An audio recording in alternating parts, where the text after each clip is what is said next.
Okay, y'all, what's good? How we doing? Sorry for the delay. My brain is broken, as you all, I'm sure, know by now. Um, got a lot. Had to do some last minute shit. Um, but hey, we have a stacked stream today. Huh? Huh? Yeah? Thought that was okay. 7 people in here. That's pretty cool. Would anybody like to say hi? We're gonna be reviewing this here release of Deaf Crocodile, Savage Hunt of King STAKH. So I'm excited about that. And then I have 4 stacks in front of me of shit to talk about in what I've decided is going to have to be part 2 of 3. Or maybe 3 of 4, depending on how I end up counting this. Because we did, yeah, 3 of 4, because we did the subscriber stuff. We did the last one, we're doing this one, we're doing the next one. So what we're doing is all the Vinegar Syndrome and OCN stuff that I have acquired throughout the past year. Okay, and that's the other thing to keep in mind is that this is not all recent acquisitions. This is a year's worth of shit. I don't want y'all thinking I'm just going dummy hard every fucking week or some shit like that. You right? Okay. Um, Corinne Humboldt, love the hair. Thank you. I appreciate that. It was a bit scary for me, but we did it and I like it. So thank you. Raul Espinoza, aka Su Comandante. Hello. Hi. Thanks for being here. We're up to 9 people. Get those chats in, y'all. Let's do this. Yo, real quick. I had 6 cavities filled on Tuesday. All in the same quadrant. That shit still hurts. I drank some water and it fucking hurts. And I had to go get some pain meds. Paige, hello. Thank you for being here. It's good to see you.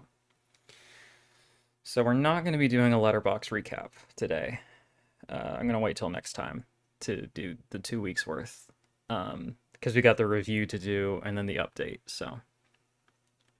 Hi, Celeste. I'm hanging out with you for a while. Staffino75, I appreciate that. Thanks for hanging out with me. We'll see how long I want to go. I'm thinking like, what the hell, do you eat a lot of candy? I just hadn't been to the dentist in like, whoa. What the hell, do you eat a lot of candy? No, mute that. Sorry, I have my shit pulled up in the other tab and I refreshed it and it started playing my own voice at me. So that's weird. Do I eat a lot of candy? I would say I eat a normal amount of candy. I just hadn't been to the dentist in like 4 or 5 years. So, and I think I might just be more prone to cavities. I've heard that that's the thing. So we're going to go with that.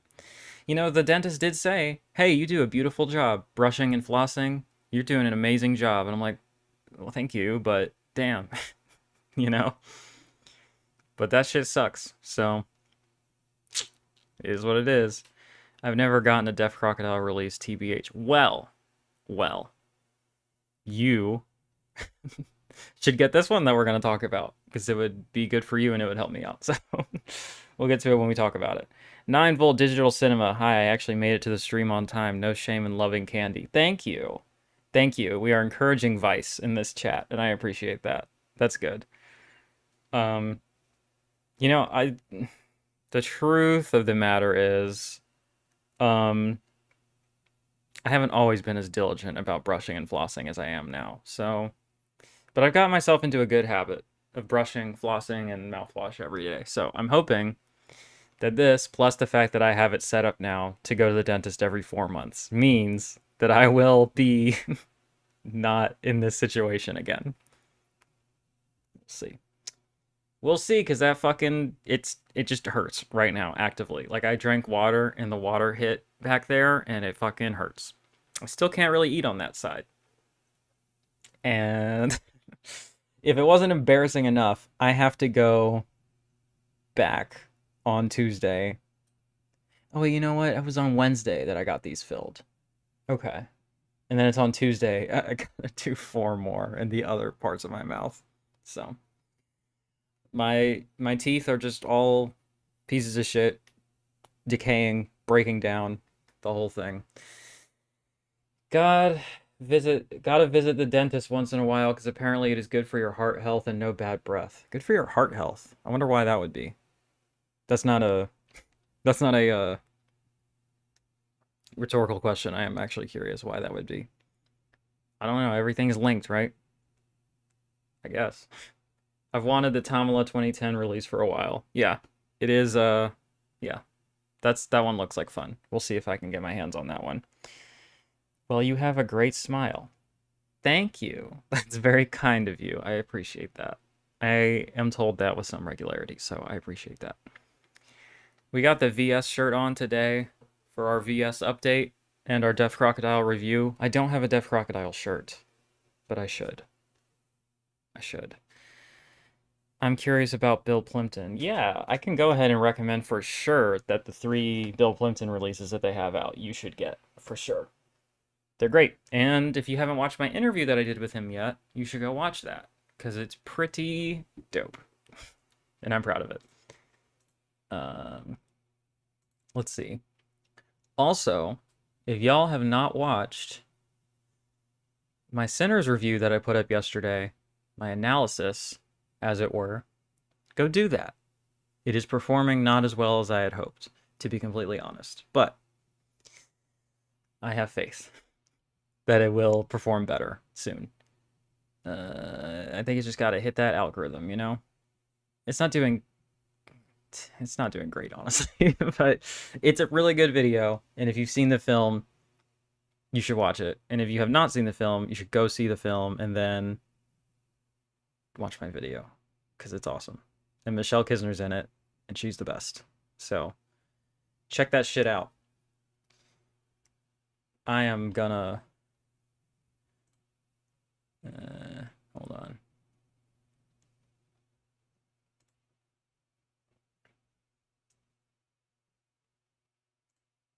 Now, don't leave this stream, okay?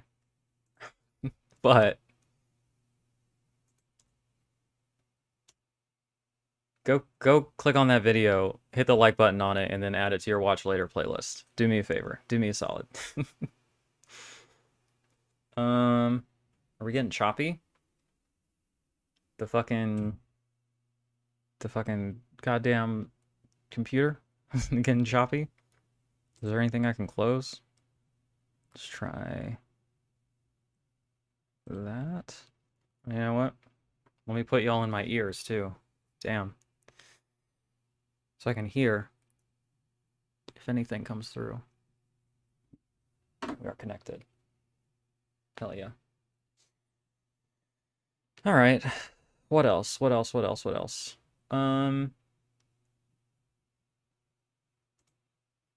Let me do this. I'm excited for The Devil's Bride. It's a 70s Lithuanian rock opera. Yeah, that should kick ass. I'm excited about that.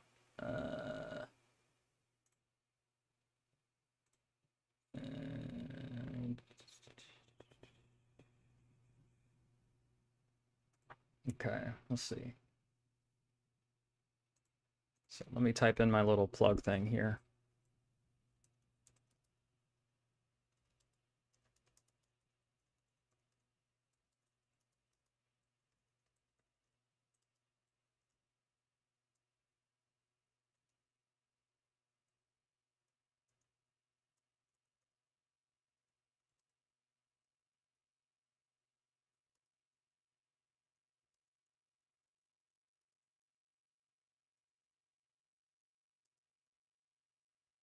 It's not what I wanted. Okay. Let me put that there. Is that really the character limit for a chat?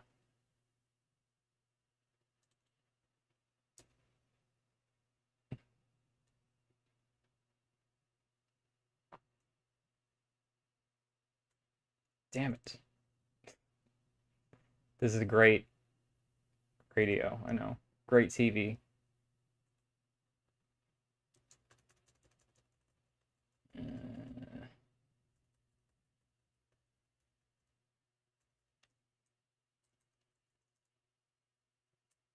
There we go. There's that. And then I'm going to pin this. Okay.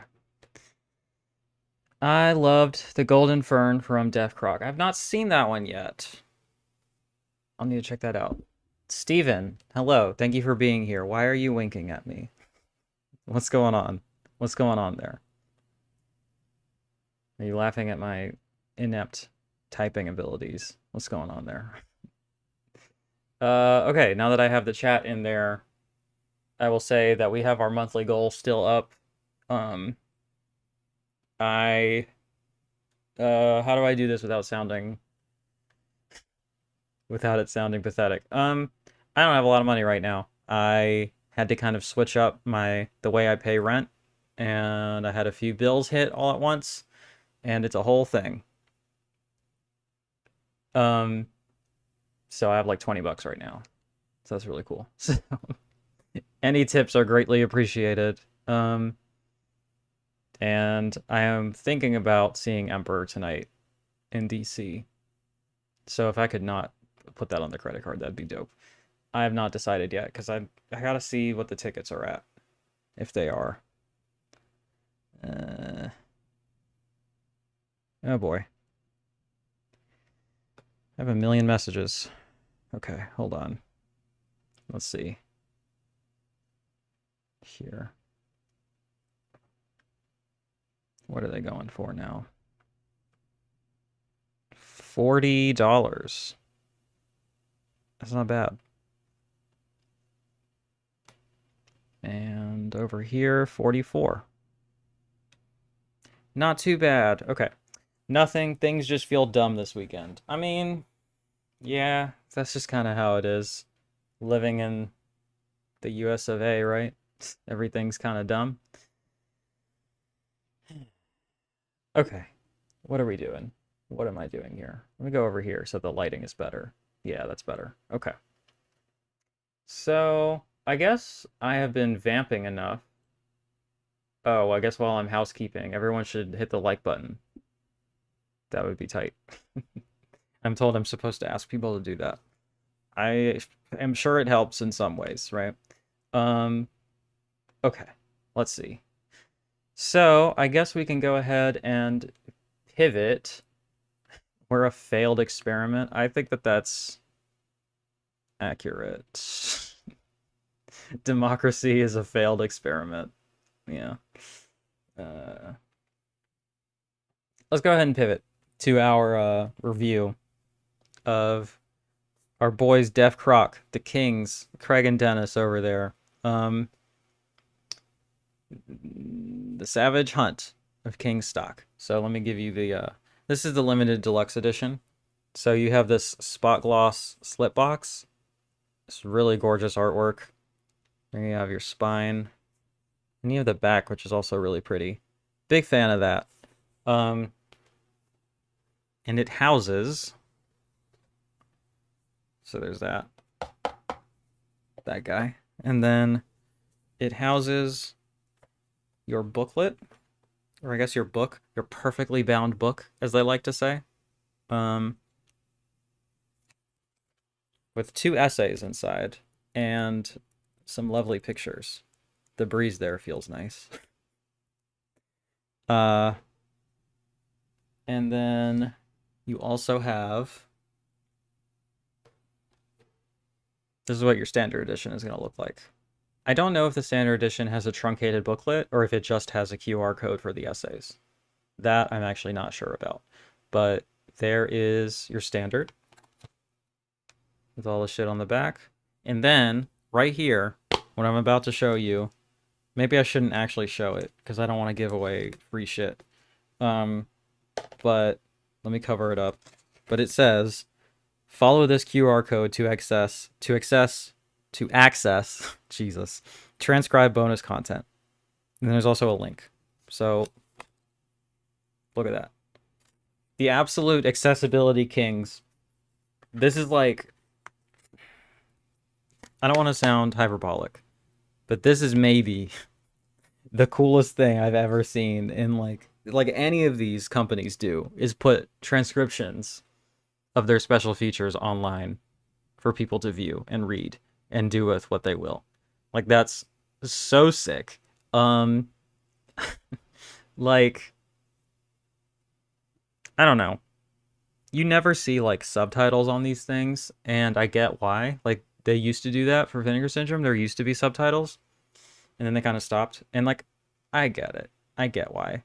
It's a whole thing. It's a lot of work. It really sucks. But, yo,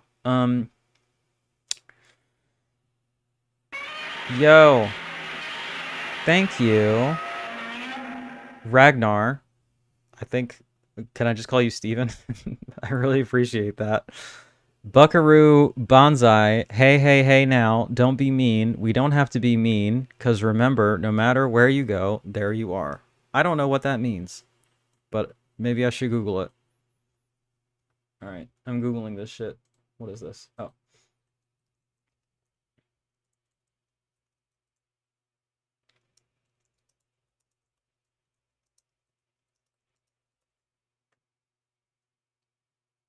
The Adventures of Buckaroo Banzai Across the Eighth Dimension. Yeah, I don't know that one, to be honest. But thank you. I really appreciate that. That helps a lot. You have over doubled what I have in my fucking bank account right now. Okay. We're running that shit back. Hell yeah. We got Godzilla. He's fucking stoked. You know what it is. Okay. Okay. Now, as I was saying, oh, the subtitles. I get it. I get why you don't do it in why these companies don't put in the resources necessary to subtitle all of the fucking special features, because that's a lot of work. And it is resource intensive, and I feel like most people don't care and don't even like watch the special features, much less need subtitles for them. But I am a person who does watch them and does need them. So, well, I don't need them, but I really like them. It helps me a lot. So it's greatly appreciated. But this transcription I feel like is a happy medium, because I think these are just the notes. I don't think these are like necessarily transcriptions of everything. I mean, for the people doing the special features, they wrote out their own transcription that they're just reading. So like, we're just provided with those notes, right? Like, that's pretty dope. The one that was particularly interesting was the commentary track by Mike White of the Projection Booth podcast. They had provided his like commentary notes, and so it wasn't what am I trying to say? It wasn't like a word for word transcription. Like, I went and compared, and he's definitely using that as like a skeletal outline and then riffing on top of that and adding other like his own notes, and he's reacting to what's happening on screen too. So it's not a perfect replacement, but it is really cool, and I really want to highlight how awesome it is that they do that and how unique that is. I think they also like provide transcriptions of the essays for the standard editions, which is like my number one pet peeve when the limited edition doesn't include the essays, because I think that they are just as important as like the other special features that are actually on the disc, right? Like, it's kind of crazy to me that you would not, or that you would relegate that to limited edition. It feels kind of insulting to like the people who write the essays. So that's really awesome. Another thing that I love, that I think is so dope, is that the J card, right? Here's your J card. The glare is awful. There's no like sticky bullshit on it, so you just pull it right off, and it folds exactly where it should. You don't have to make your own crease, and it fits, right?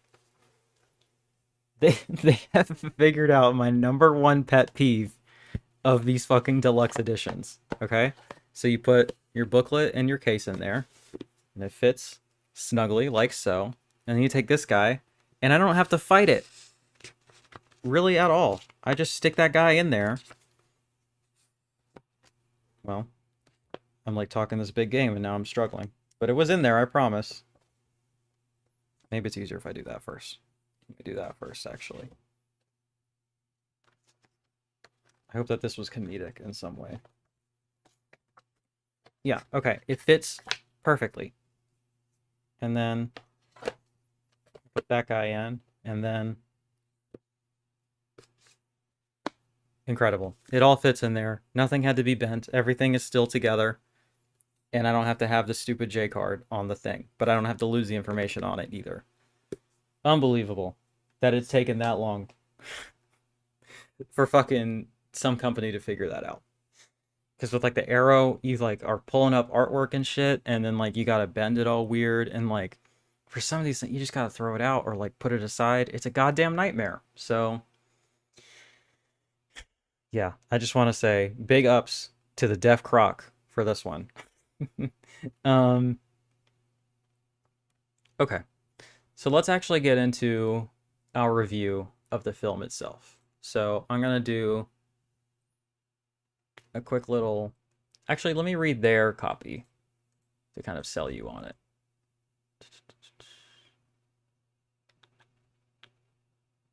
Yeah, here we go. I appreciate thoughtful extra features. That J card is genius. Yeah, it is. It fucking rules. And we'll get into how good the actual special features on the release are.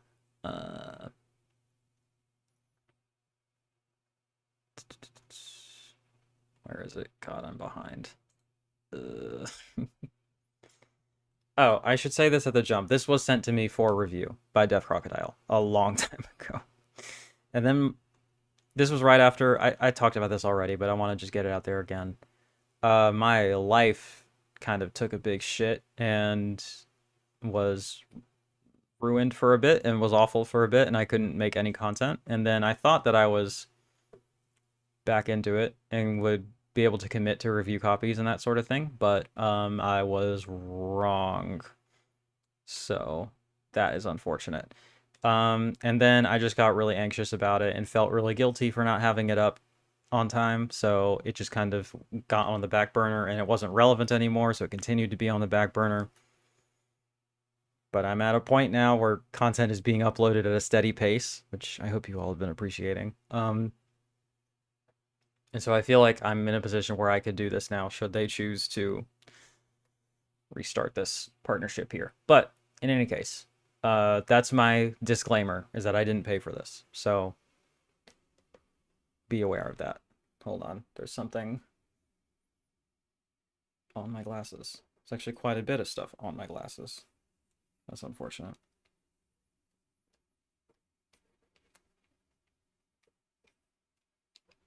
I haven't even been wearing glasses for a year, and now it looks weird when I'm not.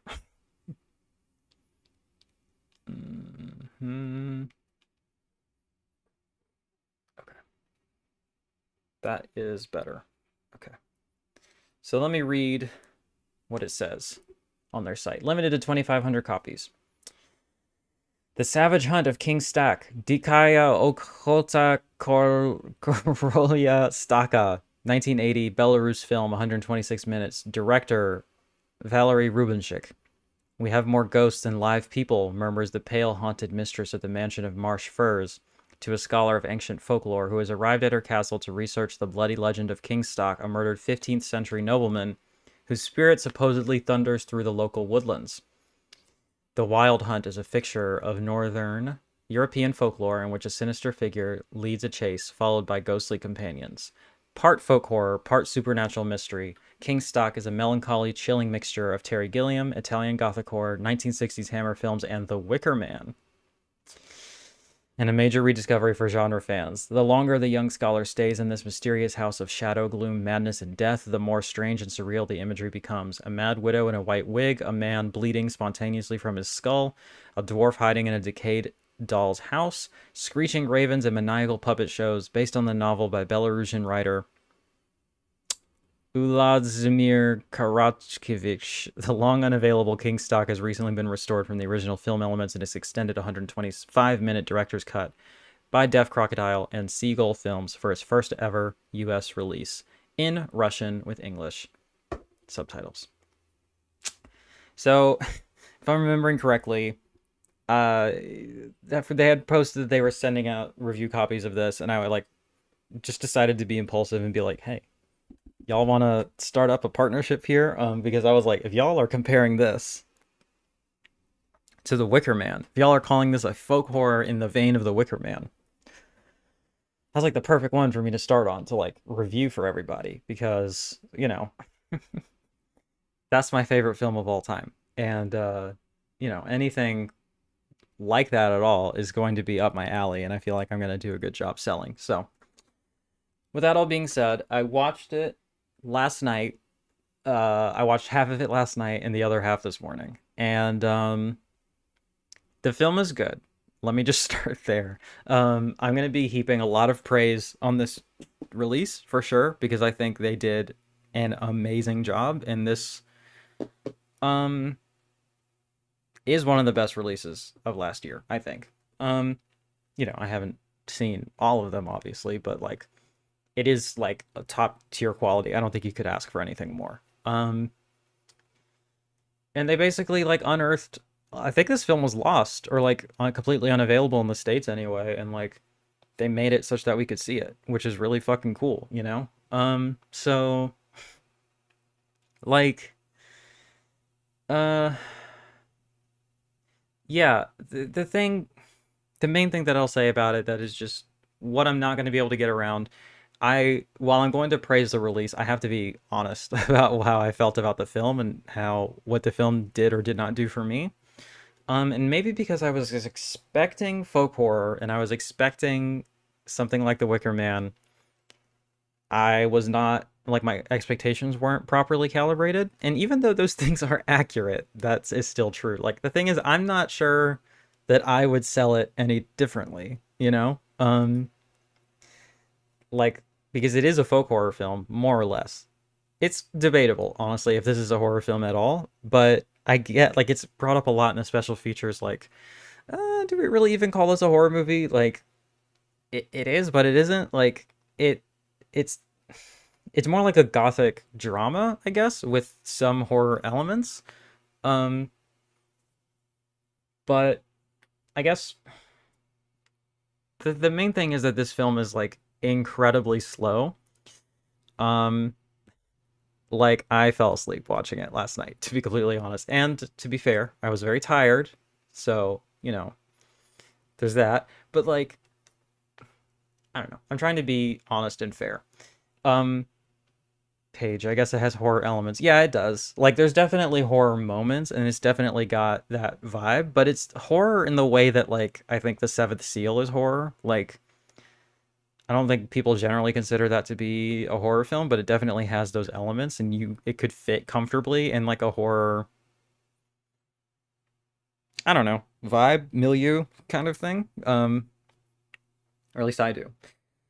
I do think that anyway. What else?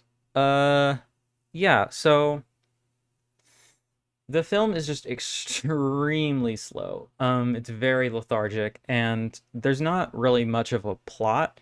And the pacing is just pretty rough. That being said, there is really, really gorgeous and really fascinating and intriguing imagery here. It's crazy because everything I'm going to say about this makes it sound like it's incredible. And I think to most people who see this, it is. Like, I think I'm the outlier in that I don't seem to like it as much as other people do. But, at the end of the day, my experience with the film was that I kind of struggled to finish it and that it was just really slow. I had a hard time, it had a hard time keeping my attention. And maybe that's a me problem. Maybe I have like issues with patience or some kind of undiagnosed ADHD or something like that. But that was my experience with the film. But the way I would describe it is like if Bergman just tried to direct like a genre film or like The Wicker Man or something like that. Like that's kind of what it feels like. Bergman is the one that I kind of grabbed to the most, or like felt the most obvious point of comparison. But it also feels like Fellini, and it also feels like Tarkovsky, like that kind of thing. Um, I don't personally enjoy it as much as all those things, but like that's the vibe for sure. Like it's definitely fits more comfortably in like the sort of auteur sort of mm, that kind of thing, like art house drama. It's like very, very art house. Um, so with that being said, the last 30 minutes or so are pretty crazy, have some really striking imagery and really cool shit. It's definitely a mood. Like, I think if you go into it expecting what I've just said, you might get a lot more out of it. Like, if you're sitting down, like, okay, I'm gonna watch a Tarkovsky film, or I'm gonna watch a Tarkovsky-esque film, right? I think you'll probably get more out of it than if you just sit down being like, it is horror time, you know? So I think that this will reward a rewatch, and I think it would be a cool film to have, like, on, I guess, with people around or stuff like that, because there's like crazy imagery in it, and there's like it's definitely has a unique and beautiful aesthetic. So for the film itself, I think I landed on a 6 out of 10. Like I do like it, and I did enjoy parts of it, but like I said, the pacing was just something that I struggled with. But again, it could be a me problem. I could just be a complete plebeian, uh, too used to exploitation schlock. I don't know. I do love art house stuff. I do love Bergman and Tarkovsky and that kind of thing, but it's not what I watch as often, I think. And so sometimes maybe I need to be watching more of that stuff, you know? I need to just retrain my brain a bit to be watching like intelligent movies instead of the trash that I've been swimming in for so long, right? Okay, with that all being said, let's go through the special features. Um, these special features were almost as intimidating as the film itself because they're all like extremely academic and really intelligent and really smart. I had felt kind of like out of my element a little bit, like, damn, I gotta review this, and like all these smart people are writing dissertations on this shit. uh 9-volt digital cinema, ultra slow horror adjacent Tarkovsky style, sold. Hell yeah, that's what we're here to do. We're here to move units and sell copies, right? No, seriously, I think that my audience genuinely would like this a lot, generally speaking. Or at least should give it a chance, you know? You might fall more in line with what I was feeling, but like I still think it was a valuable experience, and I'm still really glad it's in my collection, and I think I will be revisiting it. And so yeah, I hope that what I'm saying about it is at least intriguing you. You know what? Actually, let's do this. Let's watch the trailer together. Yeah. Let me know if this sound is working okay.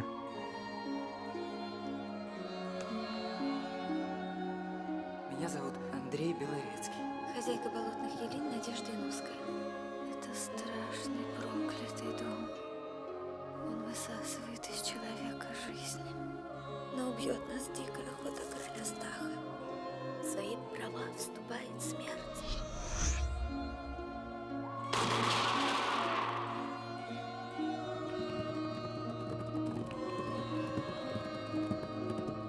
Легенды. Вы чужой! Идите к тем, кто живет. Голодает и смеется. А могилы оставьте мертвым. Оставьте меня. Уезжайте. Умоляю вас. Умоляю. Когда все охотники, кроме короля, заснули, Иновский взял меч 2 руками, подошел к королю Стаху и изо всей силы ударил его в затылок. В теле короля Стаха еще теплилась жизнь, и долго еще с темноты доносился его голос. Я и моя охота. До 20-го колена будем мстить, безжалостно, и никуда вы не скроетесь от нас. Помогите! Король Стах! Isn't that shit sick? The fucking Skull Rider guy. Hell yeah. Слышите?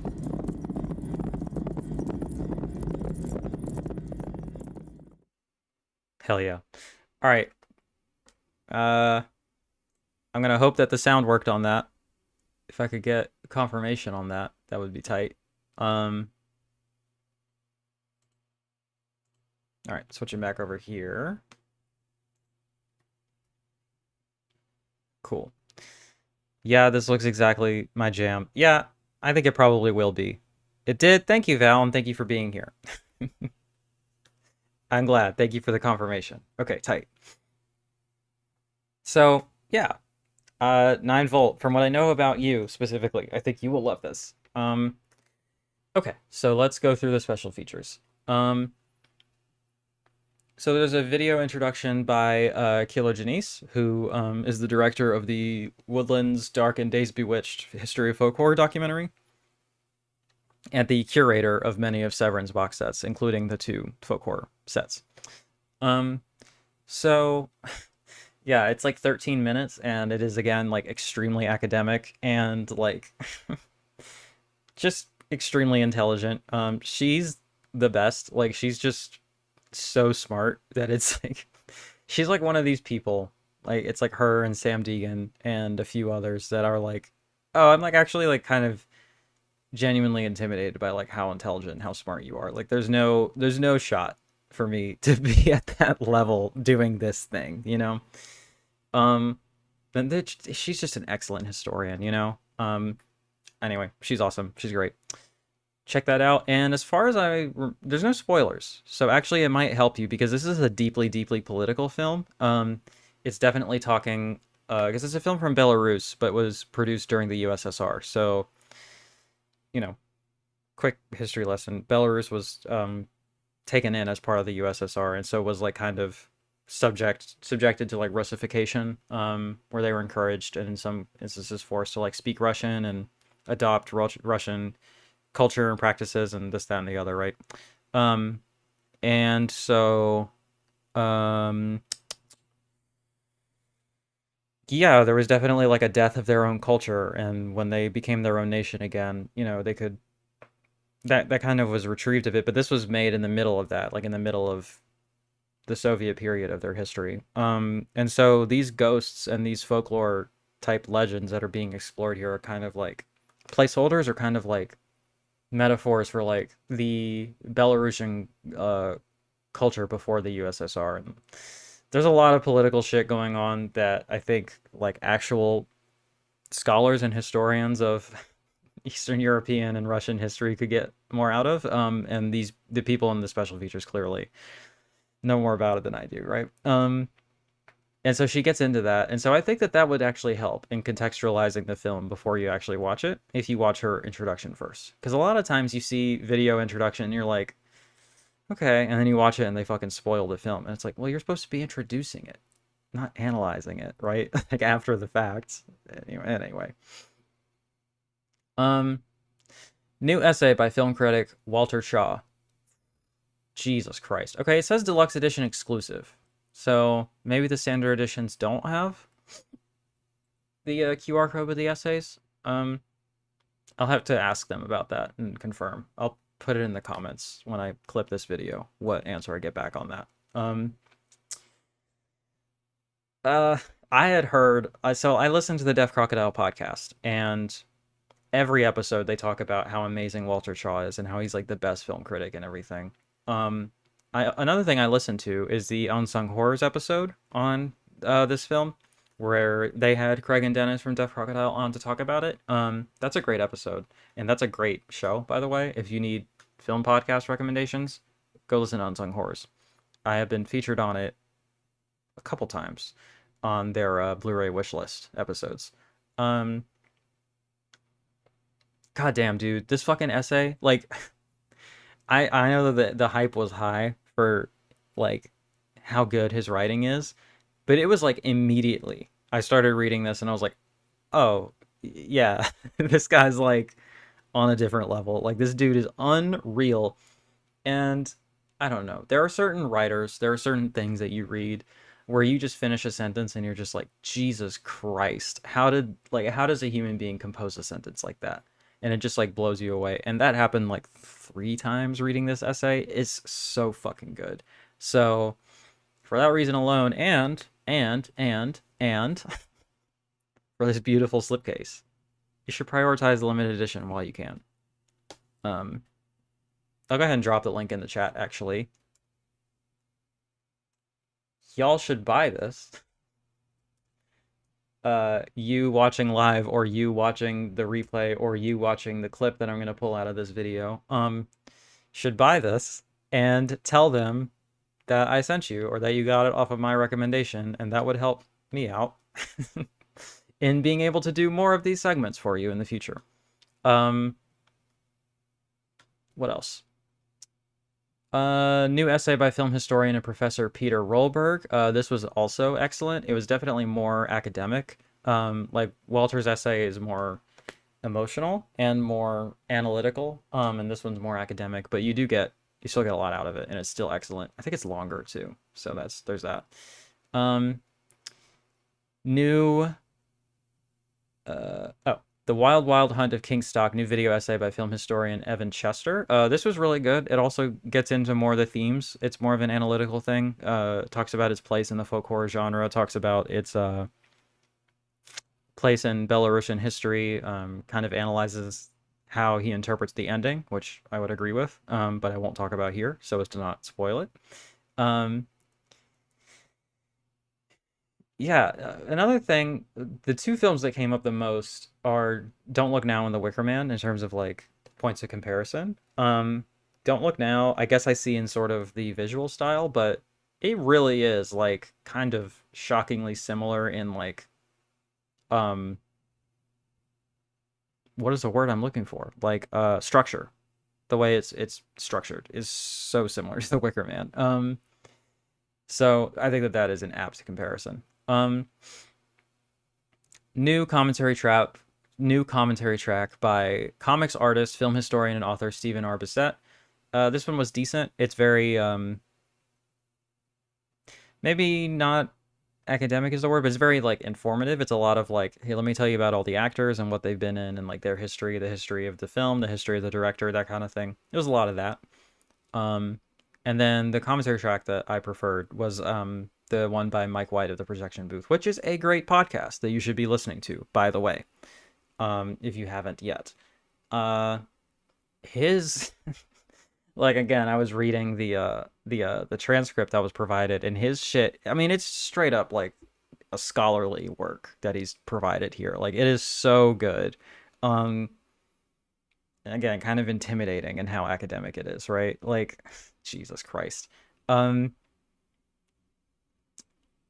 Yeah, so the commentary tracks are both great.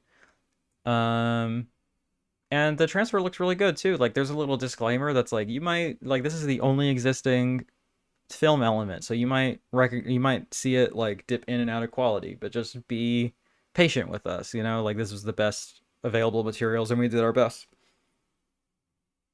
And honestly, with the exception of like a few slight fluctuations, I didn't notice. I thought it looked great. So Craig, if you're watching, great job on the restoration. It looks dope. So yeah, that's my review of this here release from the boys at Def Croc.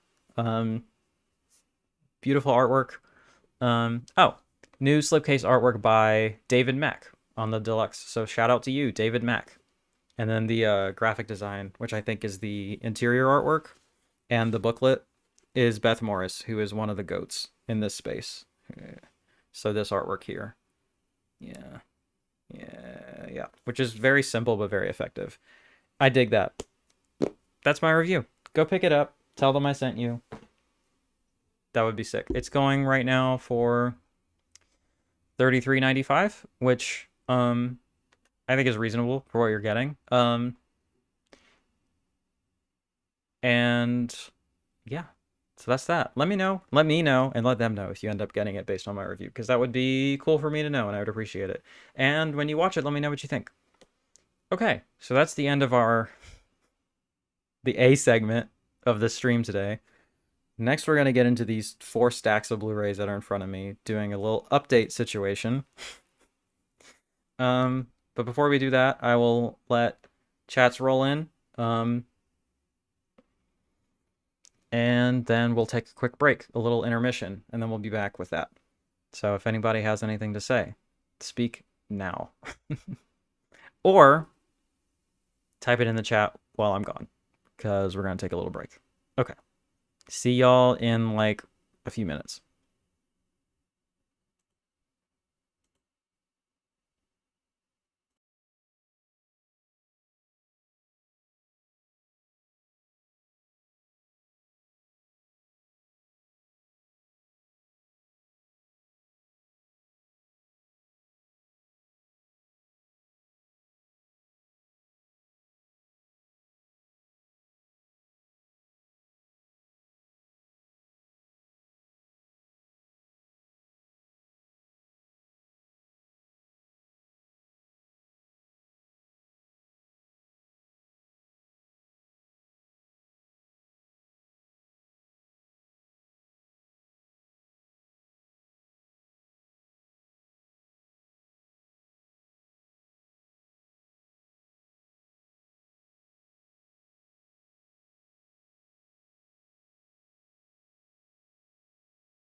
All right, team, we're back.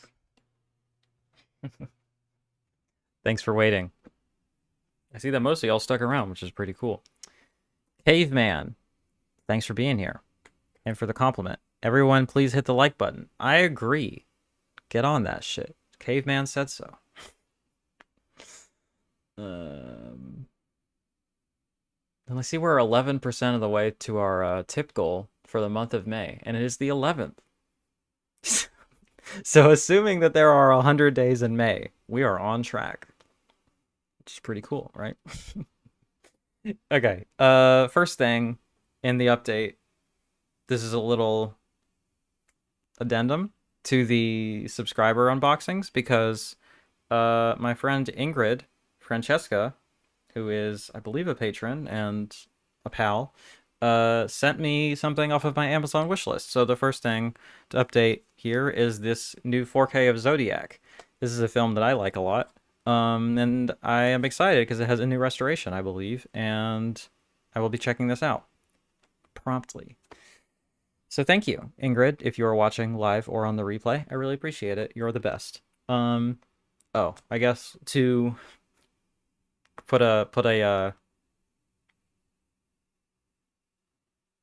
give myself a clean edit for the segment portion of this for the YouTube video. This is gonna be part 3 of our Blu-ray update saga of my past year of acquisitions. So we did subscriber unboxings. We did Punk Vacation. That was all in part 1, I think, more or less. We did the Vinegar Syndrome subscriber box. And now we're going to do VS and OCN purchases. And then part 4 will be everything else. And that'll get us current. And then, I don't know. I don't really buy much anymore, so I don't think we'll be doing these too often, but I might, instead of just formal update segments, I might just be like at the beginning of videos, like, or at the beginning of streams, like, this is what I got this week. Check it out, right? The next is yet another Punk Vacation acquisition that I straight up forgot about. This is Her Body from Film Movement. This one is dope. I did a review of it for Punk Vacation, so you should go watch that. And then here's what your standard edition looks like. This is actually completely sold out on the website as of the recording of this video, which is crazy. This is not a documentary, as I thought it was, but this is, here, let me read the back of it. The gold medal dreams of Czech high diver Andrea Absolanova are shattered when she suffers a devastating spinal injury while training for the 1996 Olympics. Forced to leave the sport she loves, Andrea follows a photographer friend into the world of nude modeling, ultimately reinventing herself as an adult actress, Leah DeMay, and performing in over 80 pornographic films. So this is based off of a true story. I thought it was a documentary when I first started watching it, and then it took me like, sorry, there's like definitely like a cat hair in my eye or some shit. I think that was it. Okay. And I think it was like 20 minutes in where I was like, damn, they're really getting some intimate shots here.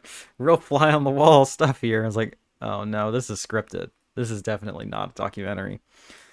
But it is based on a real thing, and it is a really crazy and like kind of tragic story. But it's really fascinating. I think it's really well made.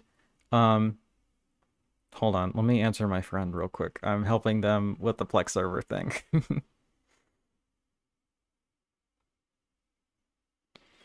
Let me paste it in the chat for them. Thank you all for your patience. I know that this is, again, terrible radio. There we go. Hopefully that works. Okay, back to here. Okay, so Her Body. I really enjoyed that film. It's really great. When it gets back in stock, you're not going to get that fancy, crispy slipcover, but you'll be fine. Get the standard edition. It'll be less money, and it'll be cool and good. Okay. Next, I bought this from someone in the Vinegar Syndrome Facebook group.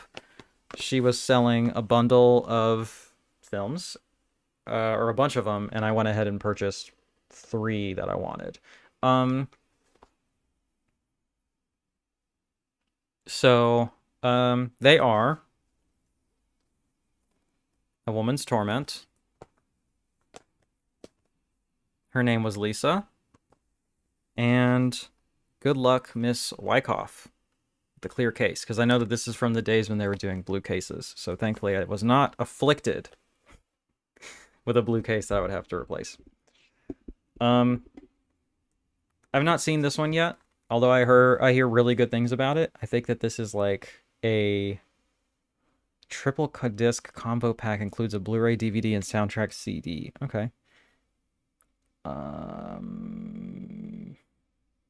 Jeez. Okay.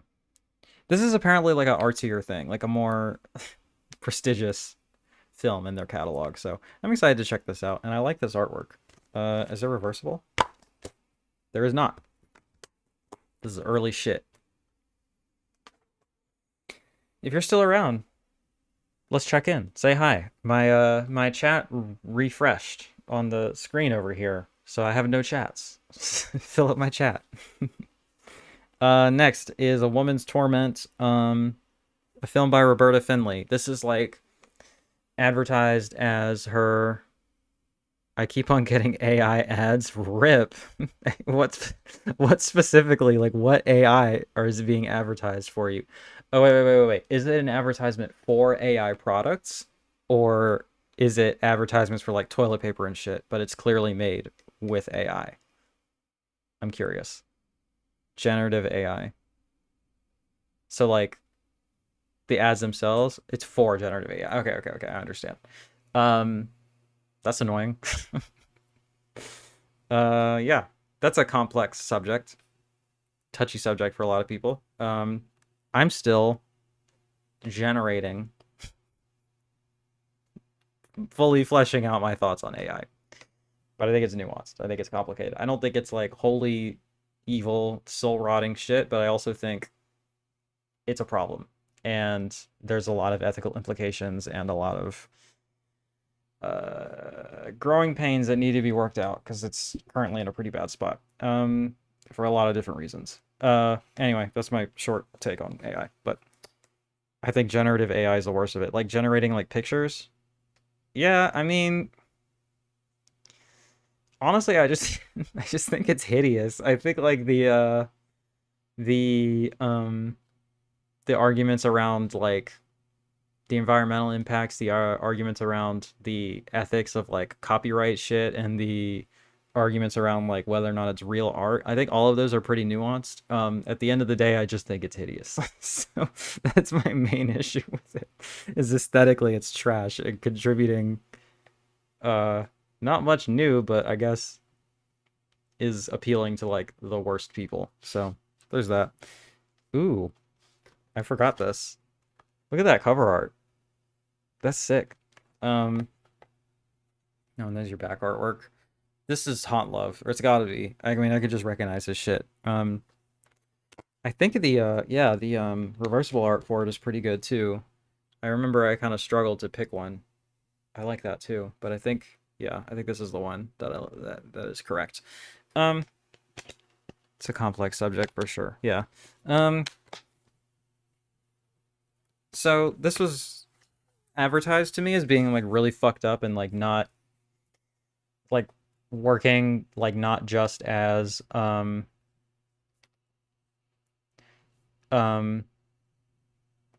it's a really kind of disturbing and like difficult like drama that happens to have hardcore scenes in it. I didn't find it to be that emotionally effective, honestly, and it is pretty rough around the edges, as a lot of her films can be. Or no, I'm getting her confused with someone else. Her films are generally very good. But they aren't like I've heard people say that this is like Polanski but better, and like, come on. I know that she's a better person than he is, but like, let's be honest here, right? Like, it's not that. But it is still really good, and I'm glad I have it, and it's unfortunate that it's out of print. I hope that these all come back in print in some capacity, but this is a good movie, so check that out. The one that I preferred of these two, which is a completely arbitrary point of comparison and double feature is this film by Roger Watkins. Her Name Was Lisa. This one, I think, actually is like a really emotionally devastating, kind of really fucked up film. That has hardcore scenes that are both disturbing and beautiful when they need to be, like respectively. There's a really gorgeous lesbian scene in this. There's some really disturbing, not lesbian scenes in this. I think I can get away with showing this. Just in case. There you go. Full erection 100%. Finally, a film I can rave about. Erotically stupendous, says Hustler magazine. Well, I don't mean to kink shame or whatever, but that dude's into some fucked up shit if that was his review. This is really just like a great film. And like, you know, the hardcore scenes are what they are. But I dig that one a lot. It was on my list of favorite hardcore titles that I did on Reconnected recently. The thing I'm starting to hate is AI film restoration. Even Fincher used it on Seven.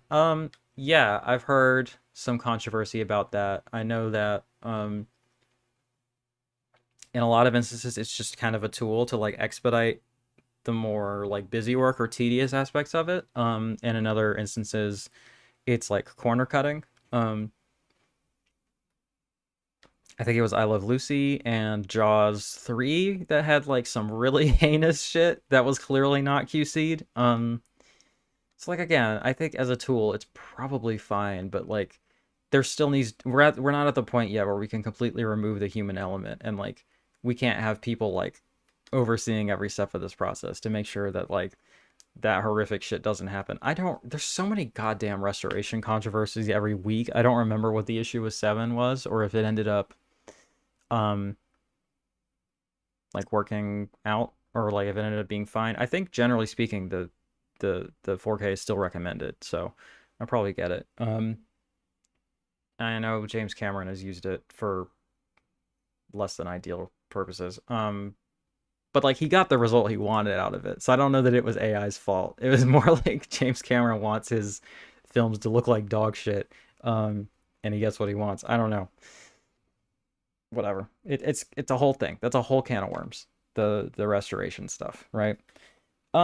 Next is my Valentine's Day sale haul for VS. A lot of shit was going out of print and I wanted to just catch up on what I could. I didn't get everything. Some of it sold out before I could get to it, but I don't think I've seen any of this, so we should go through it pretty quickly. First is Blue Ice with this really gorgeous Haunt Love slipcover. I really dig that. The other one that I wanted was Trashy Lady with his artwork on it too, but that sold out completely. What can you do?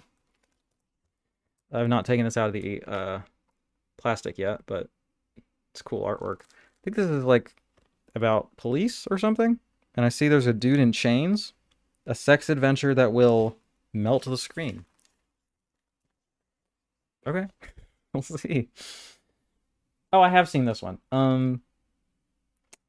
A film by Jimmy Boy L. That's not who it is. This is Abel Ferrara. 9 Lives of a Wet Pussy. Real subtle stuff going on here. I bought this. Blue Ice seems interesting. Yeah, I think it does too. We'll see. We'll see how it is. I bought this because... Okay, so I have seen it before, and I didn't really like it. I thought it was, like, fine. It just kind of is what it is. It's just kind of hardcore scenes with no real, like, story in between or anything like that. But it's Abel Ferrara's, maybe his first film, if one of his first films. And Sam Deegan does the audio commentary on here. And I will buy pretty much anything with her name on it, sight unseen. And so I thought maybe she could talk me into at least appreciating this more. And the reason I just went ahead and pulled the trigger on it is because, like, it was completely sold out. And then I checked the site again, and they, I guess, had made a mistake, and there was 1 copy left. So I grabbed it. So I got the very last one, which was cool. I'm going to watch Possession later. Hell yeah. Have you seen it before? I hope you enjoy it. It's my second favorite film of all time. It's a fucking banger. I need a Possession tattoo. Next is... Joe Sarno directed this. So I've only seen his softcore stuff before, so this should be interesting. But it is A Touch of Genie. None of this stuff is out of the plastic yet, so I'm not really sure about reversible or anything like that. Next, I don't know about this, but it was, you know, very cheap and almost sold out, so I thought, why not? Oh, you've never seen it? God damn. Enjoy. Jesus, Possession is unbelievable. I appreciate you hanging out with me instead of watching arguably the greatest film ever made. High School Fantasies. It looks fine, I guess. I don't know, that might be questionable, but I want to at least check it out. And then this one I've heard is really, really good. This is supposed to be another kind of disturbing, like, maybe horror adjacent, but like really fucked up film that I tend to like. Memories Within Miss Aggie. I almost didn't get it because there's no special features, but you know, why not? I might as well. Like, this is going to be the best quality out there. And oh god, I hope this has subtitles. It does. So we're good on that. Next, this was a really good value because it is 3 films and it was like $12 or something like that. The Pretty Peaches trilogy, again with the excellent Haunt Love cover. Don't know much about these, but yeah, can't beat 3 for 12. And this one is out of the plastic, so there's your reversible art, which is nice. Got a bit of a peach colored theme going on here. There's no reversible. That just is the cover art, so yeah.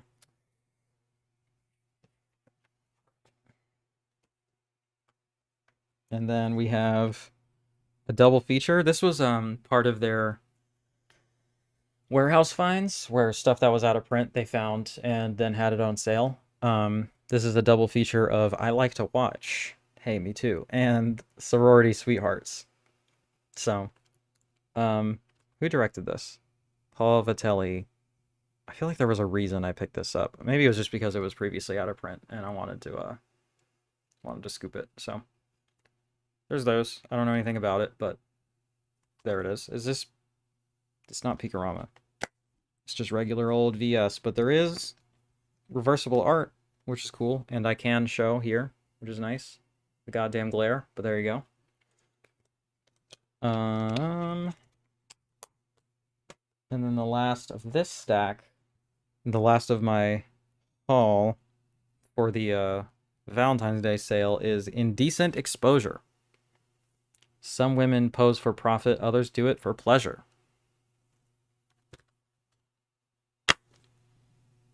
And then I believe there is also reversible art on this that I can show.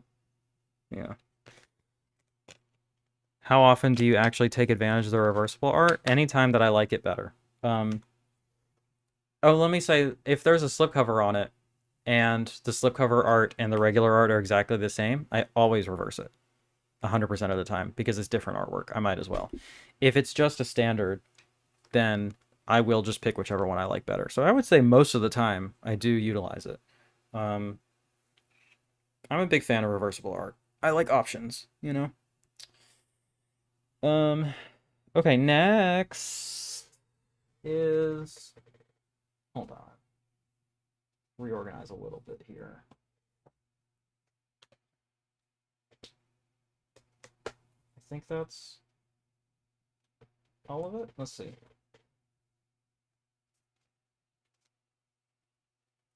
Speaking of our friends in Deaf Crocodile, in one of the recent sales, I don't remember which one, there are many of them, as I'm sure you all know, they were doing a sort of DC clear out, putting it all at rock bottom prices because they were leaving as a partner label. So I took advantage and got all the ones that were left. So we have Kinzatza, which I know my friends Ryan Farrell and Will Dotson are on this one. And reversible cover art. And I believe the other one is just the slipcover art. Oh no, there is no reversible art. Never mind. That's right, because I think OCN doesn't do reversible cover art. I think probably to incentivize buying the slipcovers. I'm not sure about that, but I'm pretty sure that's what's going on there. Ugh. I need to take my allergy medicine. Next is Time of Roses. This is another Russian joint, I believe. And then you have your standard edition artwork. Let me make sure I'm not making shit up. Yeah, there's no reversible on this. So, I mean, there's reversible, I guess, but it's not like there's artwork inside, but it's not reversible in that there's no information on it and stuff like that, you know. So, and then we have Benny's Bathtub, which I reviewed on the Chasing Labels podcast for their unwatched pile. This is a weird movie. The little Danish animated tale about this guy who fucking goes into his bathtub and goes on a deep sea adventure, and it's a whole thing. There's also 3 episodes of a TV series on here, one of which is completely fucking insane. Like, it's like a kid's TV show, but he goes and, like, takes a quick journey of, like, racism throughout American history and, like, fucking, the Black Panthers and shit, and it's kind of insane. But there's your regular art. Booklet, you know the deal. The boys at DC know what's up. Yeah, this movie's weird as fuck, but there's nothing else quite like it. So, like, if you want, like, Oswald or, like, Blue's Clues or something like that, but, like, on psychedelics, it's, like, the closest I could get to describing this, I guess.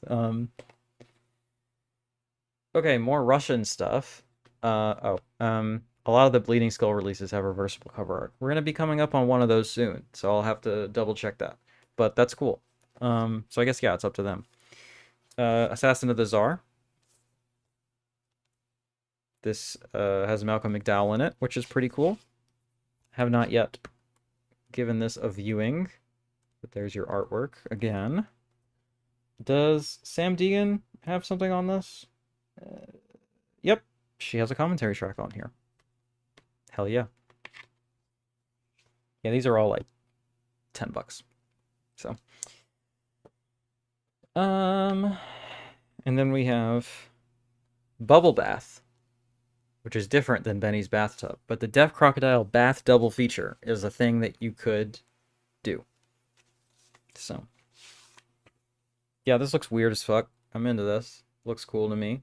I might be doing reviews of some of these because to make it up for me taking like 6 goddamn months to do the review that I was obligated to do, I might offer to review some of their back catalog releases that I have, just to kind of make it up to them, right?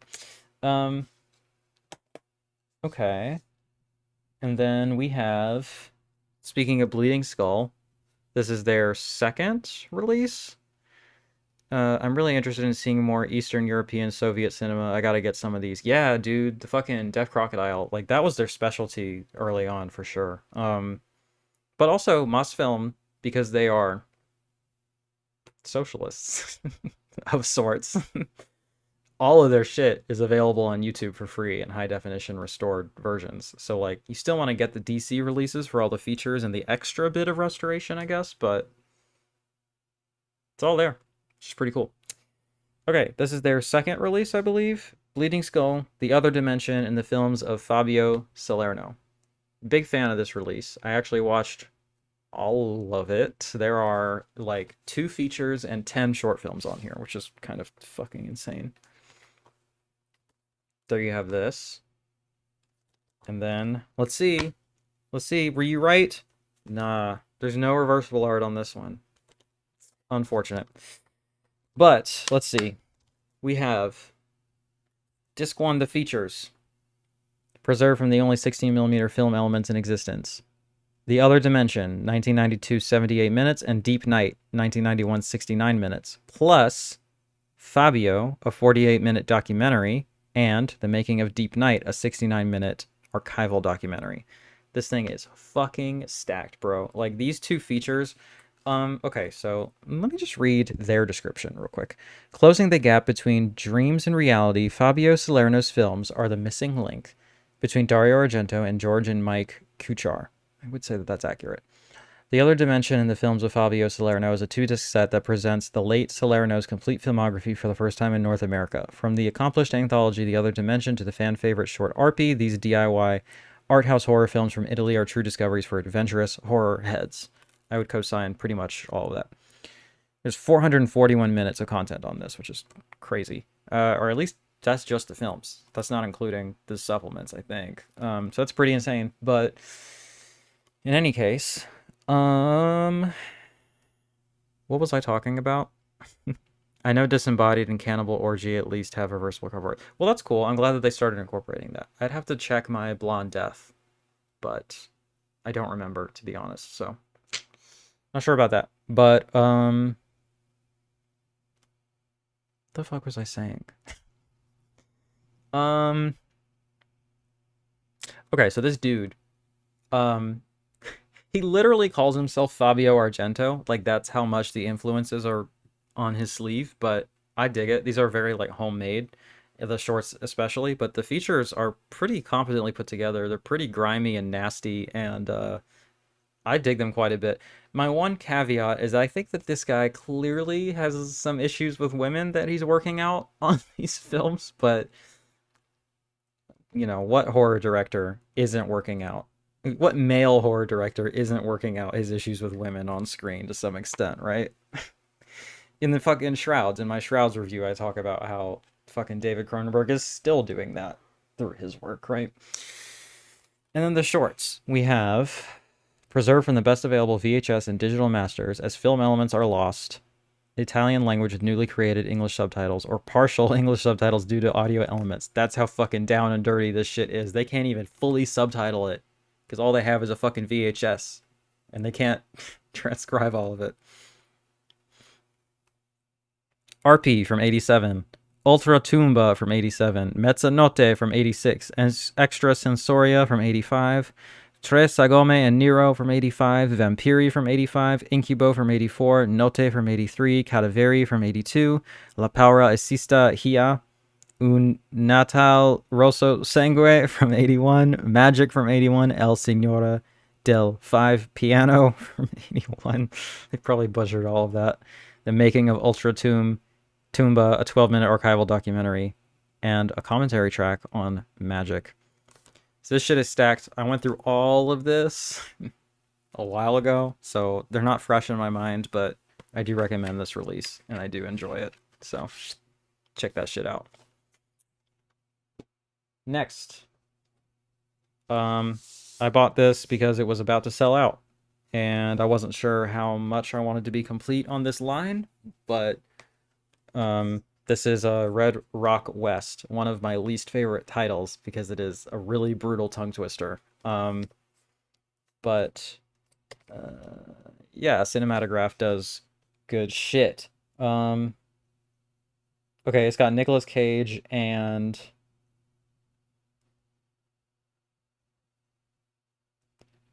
isn't Dennis Hopper in this too? Yes, Dennis Hopper and Lara Flynn Boyle, Twin Peaks alum. So yeah, it looks pretty dope. I've heard nothing but good things. Some good extras and everything. Still haven't popped it in yet, as I am wont to do. But you got your regular sort of Cinematograph type packaging. You got your disc trays. This is Blu-ray only, and I believe then you have your book.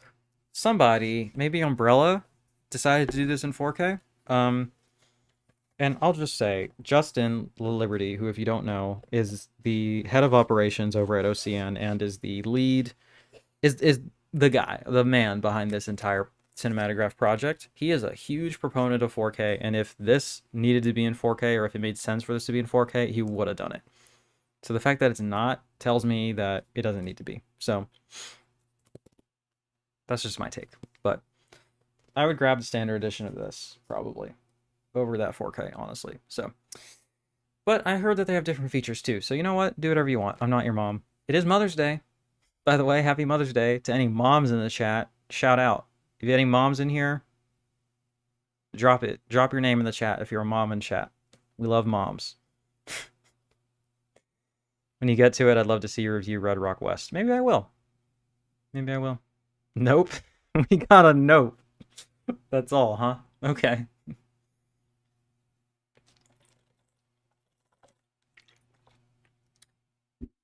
We have no moms in chat. Damn. Next, this was from, man, I don't know, some kind of sale or other. They're always doing a goddamn sale. But this is the stack of stuff that was going out of print, so I wanted to go ahead and grab it. And I haven't watched any of it. Woe is me. Shame on me, is what I meant to say. Rest in Pieces. I don't know, that looks fun, right? It's purple. We love purple, right?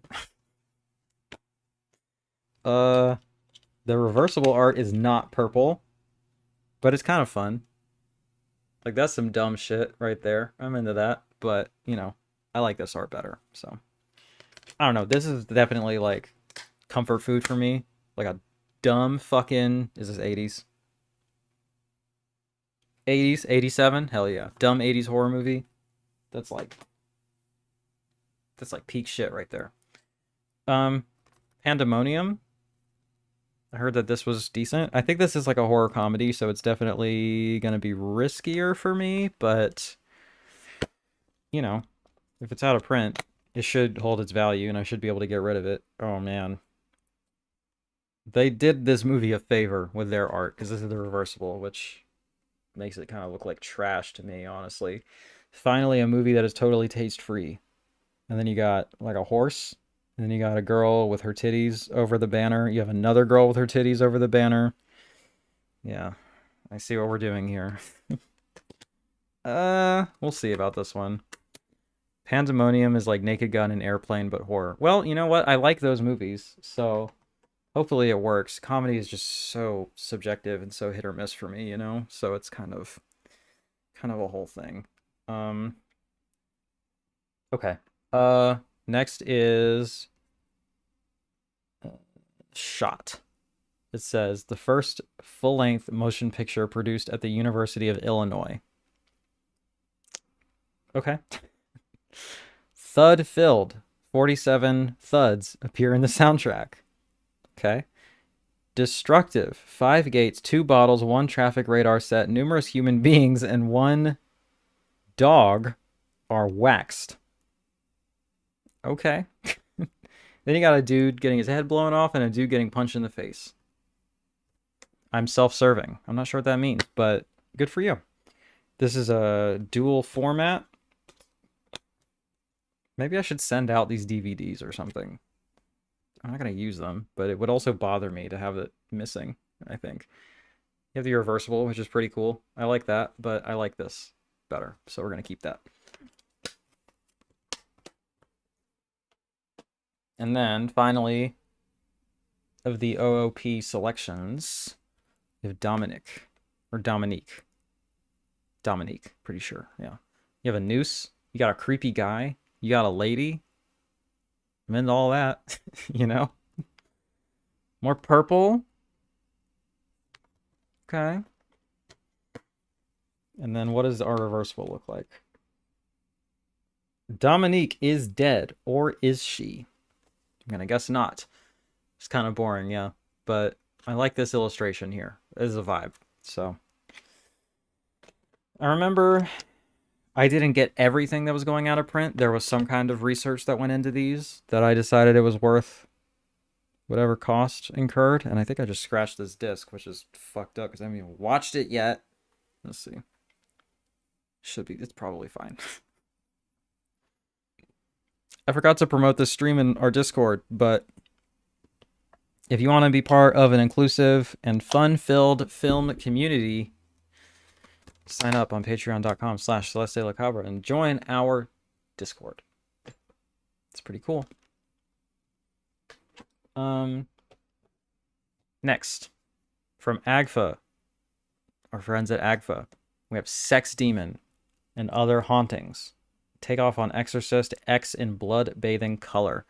The Goat Haunt Love. Let's see what we have here.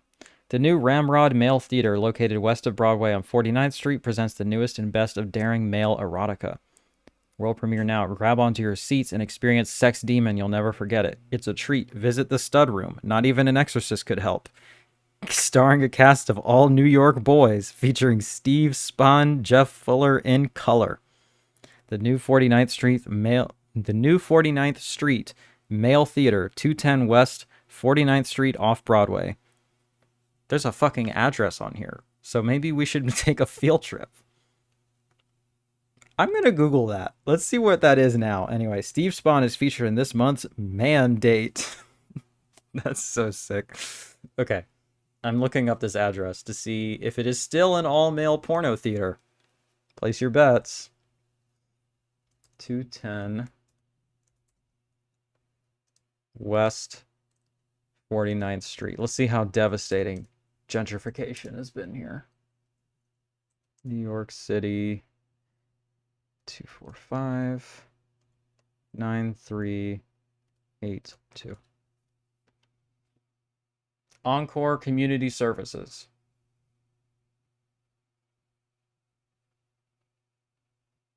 Love Gene Simmons, but wouldn't say Dominique's her best. Late on this, but Red Rock West is fantastic, though. Hi, Rachel. Thank you for being here.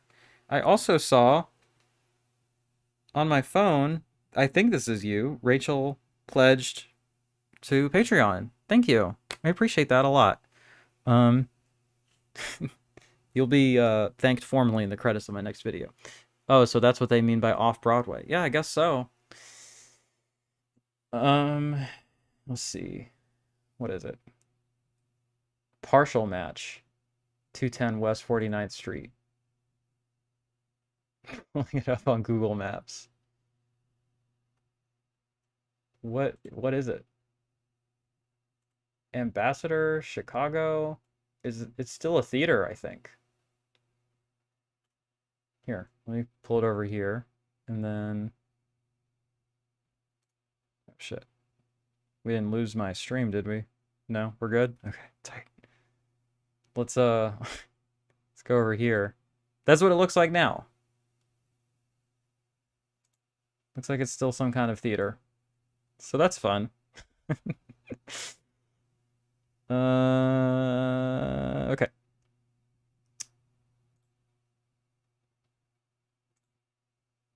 All right, so Sex Demon. This is not even my favorite feature that's on here, but it is a pornographic, all-male parody of The Exorcist. Even though it's not, like, funny, it's kind of dark, you know. This is also a single press, by the way, so go get it. And there's your other art. No reversible, but it does have this cool newspaper type deal going on here. Sex Demon, 58 minutes. Deadly Blows, 52 minutes, 1971, and 10:30 p.m. Monday, 1975. I don't remember much about Deadly Blows. It's probably fine, but 10:30 p.m. Monday fucking rules. I've made this joke already during Ryan's stream, but I'm going to do it again because I'm proud of it. I'm going to read to you my review of 10:30 p.m. Monday on Letterboxd. What do you mean there were no matches for my... Oh, it's because I have adult stuff turned off. That's annoying. Reviews.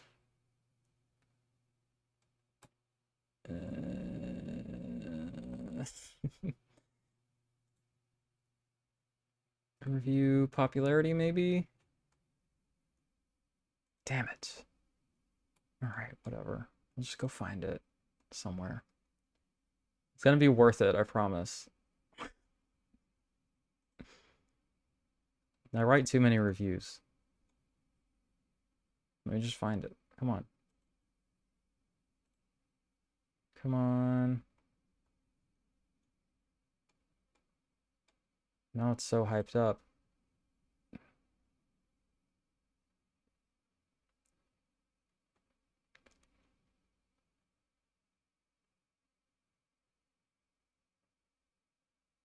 Review activity, maybe.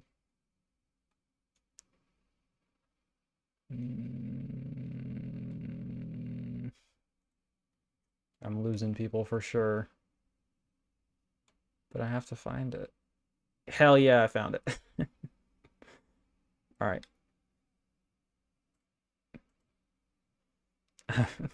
I was really enjoying watching this man fit both his entire fists up another man's ass until I realized this doesn't pass the Bechdel test. Shaking my head, but this one's dope. Check that shit out. If you get this release, make sure you get it for sure. Let's see. My pleasure, Patreon, and sorry, this response is going to be delayed. 2, went on laptop to post, but was watching on phone and realizing phone is behind, no longer live. Damn.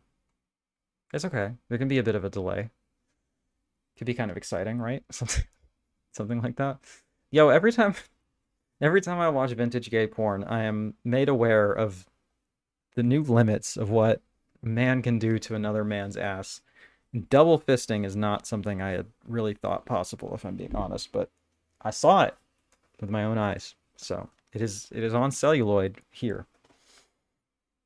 Next, the Harbinger. I think this was just getting low on slips, and I like this slipcover. That's literally it. That's literally it. I mean, you know, this is pretty cool too, honestly. I should have been okay with that. I don't know, I heard good things about this, so. And there's no reversible, but there is a booklet, which is nice. So, I don't know. I heard that this is pretty good. It's got like a Plague Doctor thing. Purple color palette. I'm into it. Next. This was all a subscriber week thing, I think. We have Bat Pussy. Hell yeah. I still have not watched this. I've been waiting for the right time. And I think that this is a with people, a with friends type of viewing experience. So we'll see, but I'm really excited about it.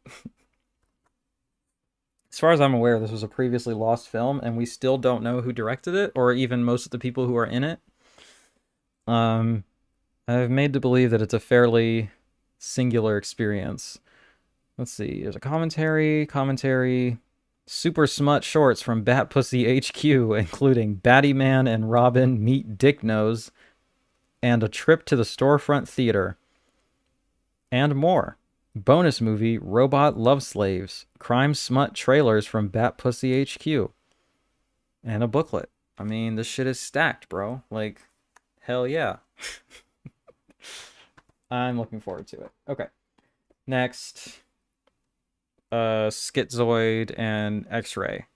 I think this one was actually maybe technically a gift from Jeff. I think he Venmo'd me for this. He was like, you need to get this. And I was like, all right. So this is a double feature 4K. It's out of print now. I think this was $20. Not bad. Klaus Kinski. Yeah. I don't know much about it, but I'm excited about it. Oh, is there reversible? There should be. There should be. There is. It's not as good, I don't think. I don't know. I think I like this better. So we're going to keep that.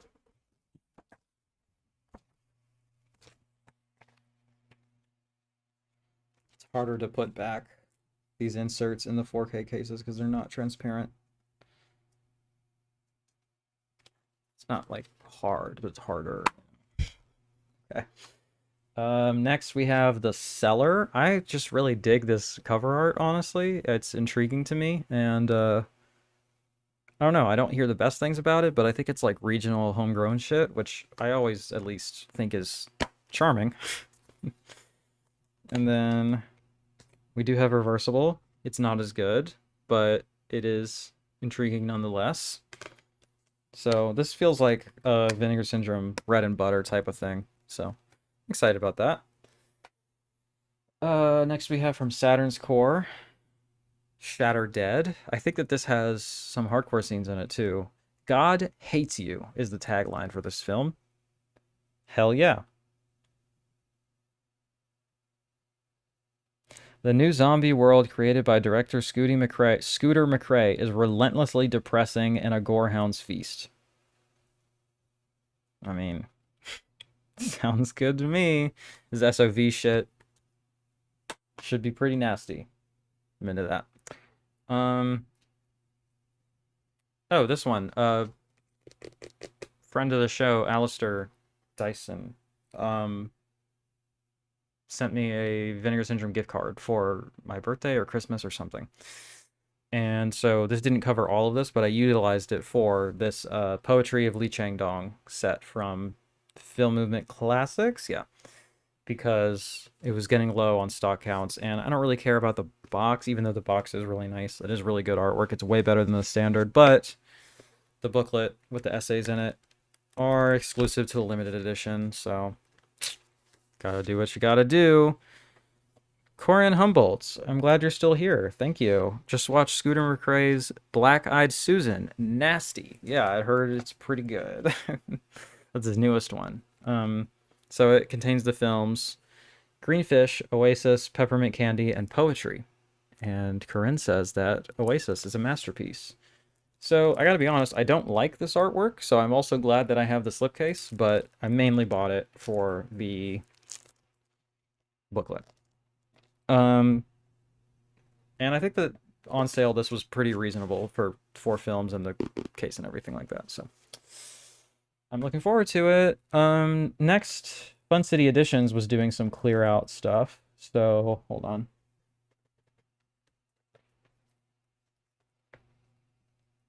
Well, I don't have the other one on hand. It'll come up later, but I did get this copy of Heartbreakers. Yeah, I don't know too much about it, but I trust Fun City, and this was like $8 or something, so I was like, sure. And then I don't remember when I got this. It must have been going out of print or something, but Roberta Findlay, Mascara. More hardcore stuff. VS proper. I'll watch anything with Roberta Findlay's name on it. And next, this is one that I'm excited about. I did manage to get this Side Roads thing with the DKola custom slipcover markers.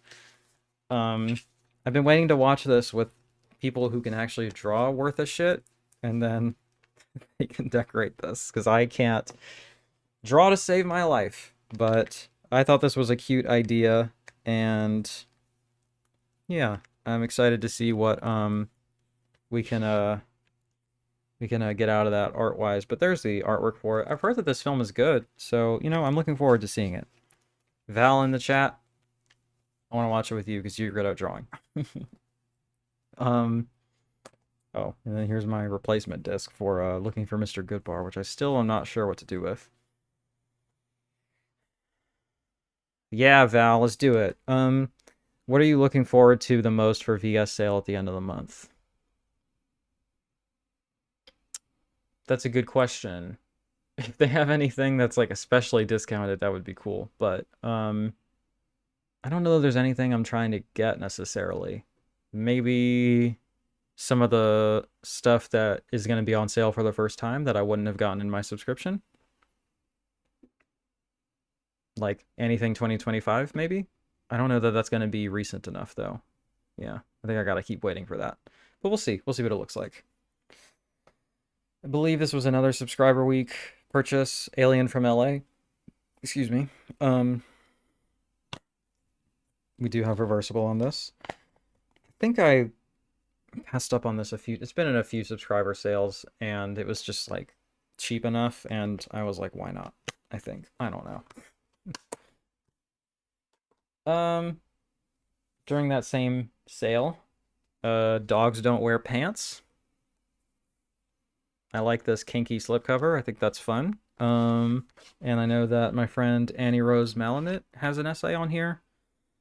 I'm into this.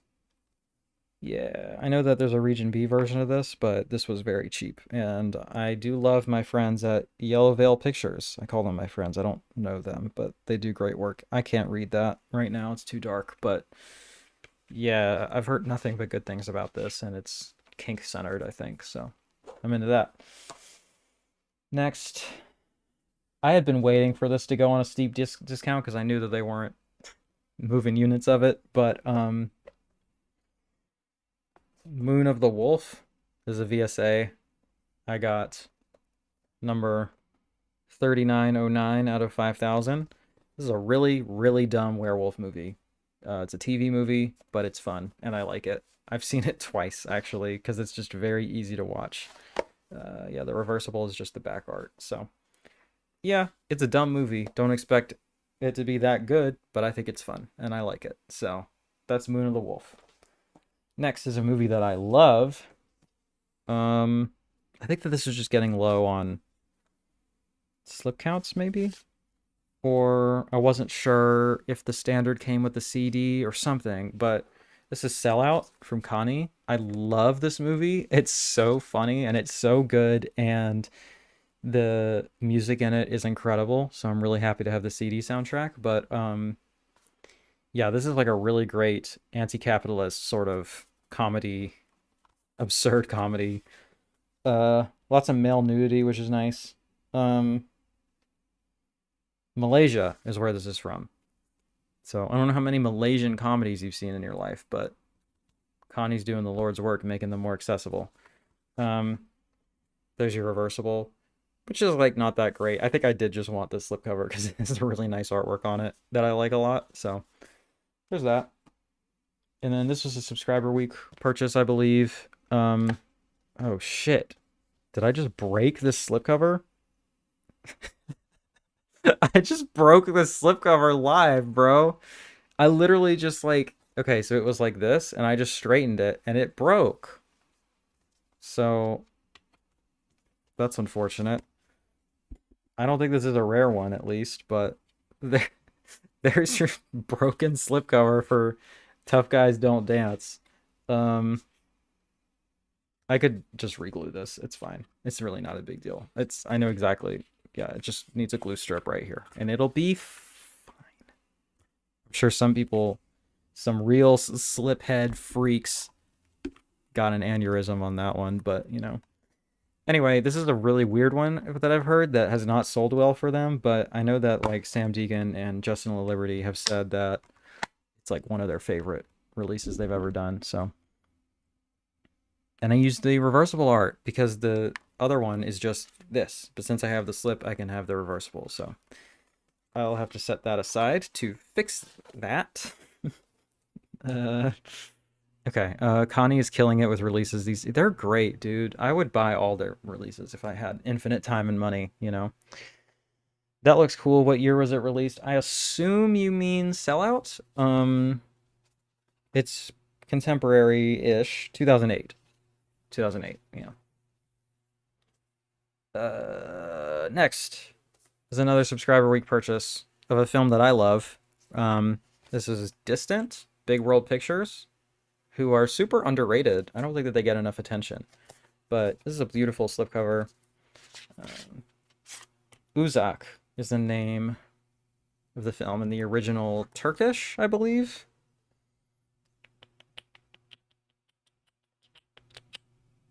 Turkish, yeah.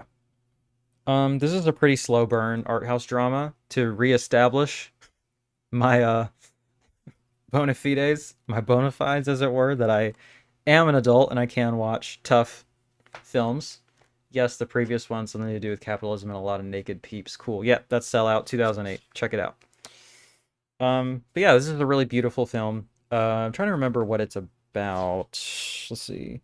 Mahmoud is a relatively successful commercial photographer who's been struggling to come to terms with the growing gap between his artistic ideals and his professional obligations.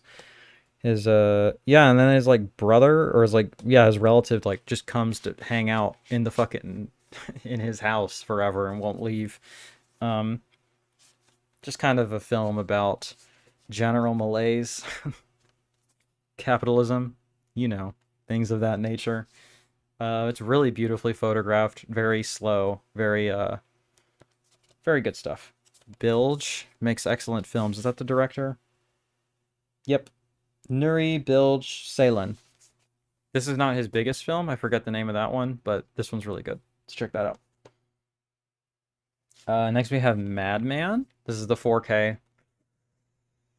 I had the Arrow version of this, and I was wondering if I wanted to upgrade it, and this was like 20 bucks, and I was like, okay, I'll sell my Arrow edition and I'll upgrade it because I like this artwork, and you know, the film isn't great or anything, but it's fun. And I think all the features are the same, so I can sell that and recoup some of my cost sitting over there. If you want first dibs on all the stuff I'm going to be selling, by the way, you should join our Discord because that's where I'm going to be posting it.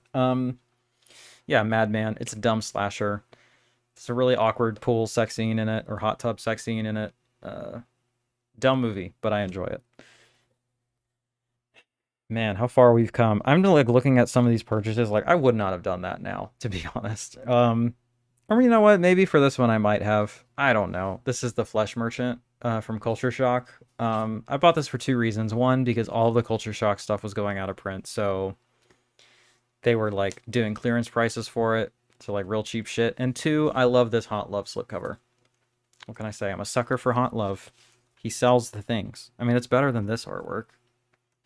So like this is essentially like an SOV film about this guy who's running like a prostitution ring of sorts. It's fine. It's not great or anything. I might end up selling this. We'll see, but I thought might as well grab it while I can in case I regret it later. FOMO is what happened there. Just pretty straightforwardly. FOMO is what happened. Next is the films of Enrique Gomez Vadillo. More Haunt Love. You know what it is, but this is a triple feature of, pretty sure these are Mexican films. Yep, Mexican director. Enrique Gomez Vadillo is one of the country's forgotten cult cinema notables. Responsible for a series of genre films, gritty melodramas, and erotic works throughout the 80s, 90s, and early aughts. Vadillo's films have been largely unavailable for English language audiences until now. So this includes Muerte en la Playa, Death on the Beach, Johnny Chicano, and Verano Salvaje, or Savage Summer. So a quick note about this one. My friend and patron Nosferatu, who is in the chat usually, but not today, was talking to me about this release because a lot of the subtitles are inaccurate. And I was like, you should just email them. I'm sure that they'll fix it and issue a replacement disc. And he, because he likes to do good work and he translates his own he does his own fan-made subtitle translations of cult Mexican films. He's like, I want to like find all the mistakes first before I send it so that they like believe me or something. And I was like, you should just send it. It'll be fine. And I think he put it on the back burner, but so I avoided this release for that reason. But when it was like $10 or something crazy for 3 films, I asked him if it was worth it, and he was like, yeah. Like, some of the subtitles are pretty wrong, but like it's not gonna be a make or break for like enjoying the films. And at that price, like you absolutely should go ahead and get it. So I went ahead and got it, and we'll see. I think part of me is still waiting to watch them for when that inevitably may or may not be resolved. But in any case, I wanted to support this because I really love the Mexican stuff, and this was definitely a riskier endeavor for them. And so is that. And then I've been wanting to see this for a while. Massage Parlor Murders, 4K. Believe this was, yeah, $20 on the subscriber week sale. And then there's that. Never seen it, but I've heard good things about it. Sam Deegan commentary, you know what it is. Okay, starting to lose my voice. And I have another stack, so I gotta get through it. Sick 3 films from 80s and 90s, filmed from Mexico. Nice. Yeah, I'm excited about it. Next. Oh, here's the other one from Fun City. This was Born to Win. I think this was $8. I just decided, why not? I don't know anything about it, but again, I trust Fun City and their output, so I thought, go for it. Next, this must have been a subscriber deal or something. It was some kind of crazy sale where it was like really, really steeply discounted. Like I don't think I paid more than $12 for this. This 4K of Prospect with the King, Pedro Pascal, and Sophie Thatcher, who is incredible, and I am also a little bit in love with, but is mostly just an incredible actress. So, I don't know. This looked like it was a fun sci-fi sort of deal. For the price, I thought I'd give it a shot. I need to leave, but this has been a good stream so far. Thanks for hosting it and sharing all your cool thoughts. Thanks, Val. That's really sweet. No worries at all. I appreciate it. Thank you for hanging out. Next is 20,000 Species of Bees. This is a film movement release. I definitely wanted to support this because I believe it's about a trans kid, like a very young trans girl. And you know, people love to dehumanize and make life harder for children if they're trans, so I wanted to support this type of thing being released. There's the regular art.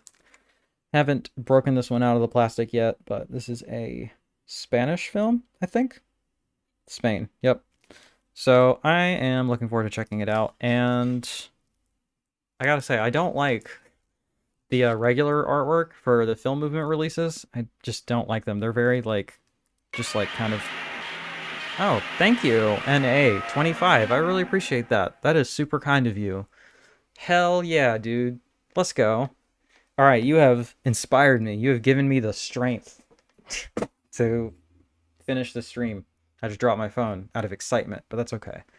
Thank you so much. Let's run that shit back. Hell yeah. Godzilla's so stoked. You're the best. I appreciate it. Yeah, I don't really like their artwork. It's kind of like lazy contemporary festival posters or whatever, but I like the slipcover artwork a lot of the time, so sometimes I like to try to get this. So that's that one. Oh, next. Finally, I have been sitting on this VSMC slipcover even a year ago. So much of this is informed by slipcovers, and now I just kind of don't care. I gotta be honest. I don't have the space to care about slipcovers. I don't have the money, you know?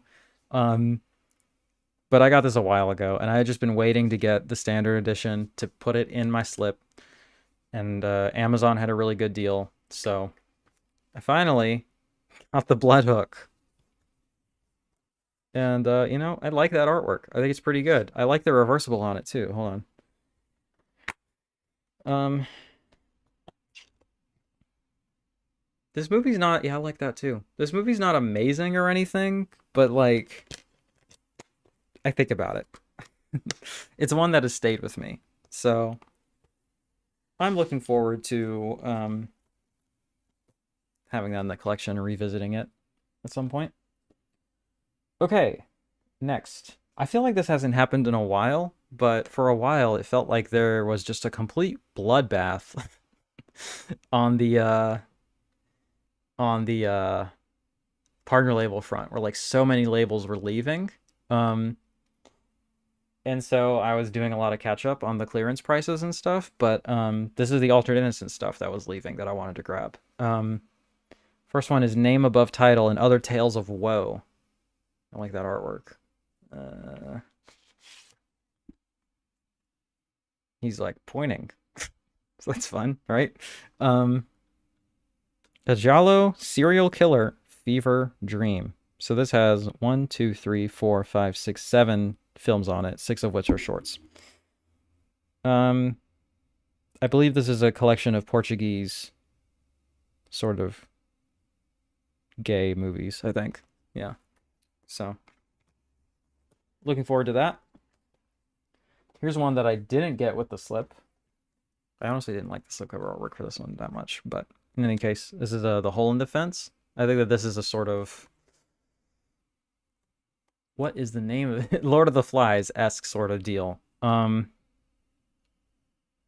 I don't know. It looks good to me. A terrifying psychological drama, voyages to the darkest depths of the human condition. I mean, I'm into that, right? That sounds fucked up. And then next, this is just something that's supposed to be really good. I think this is another Turkish.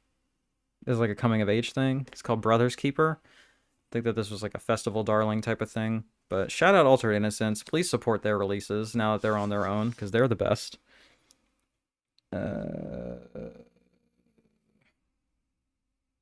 There's not really any special features on this at all.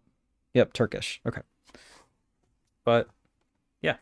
I think, well, hold on. I think it won some kind of award. Doesn't say. Oh well. Check it out at some point, but I really like this artwork. I think it's really pretty. Did I show you what the other side looks? I did not. Oh, here we go. Some kind of festival thing. I don't know. Sparse and brutal, poised and precise. Nice. I'm into that.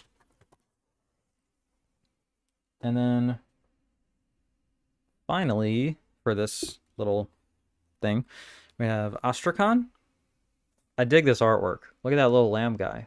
That's cool. I'm into that. Really pretty artwork, honestly. And I mean, like, you know, this is fine, I guess, but an extraordinary film which goes far beyond expectations in the last act. That's kind of a backhanded compliment, honestly.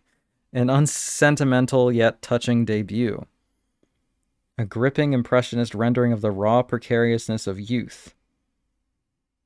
No special features. So, I mean, you know, I think these were all very, very cheap, and I just wanted to stock up. Okay, I've seen this one. This is Beware My Brethren, aka... This has a different title.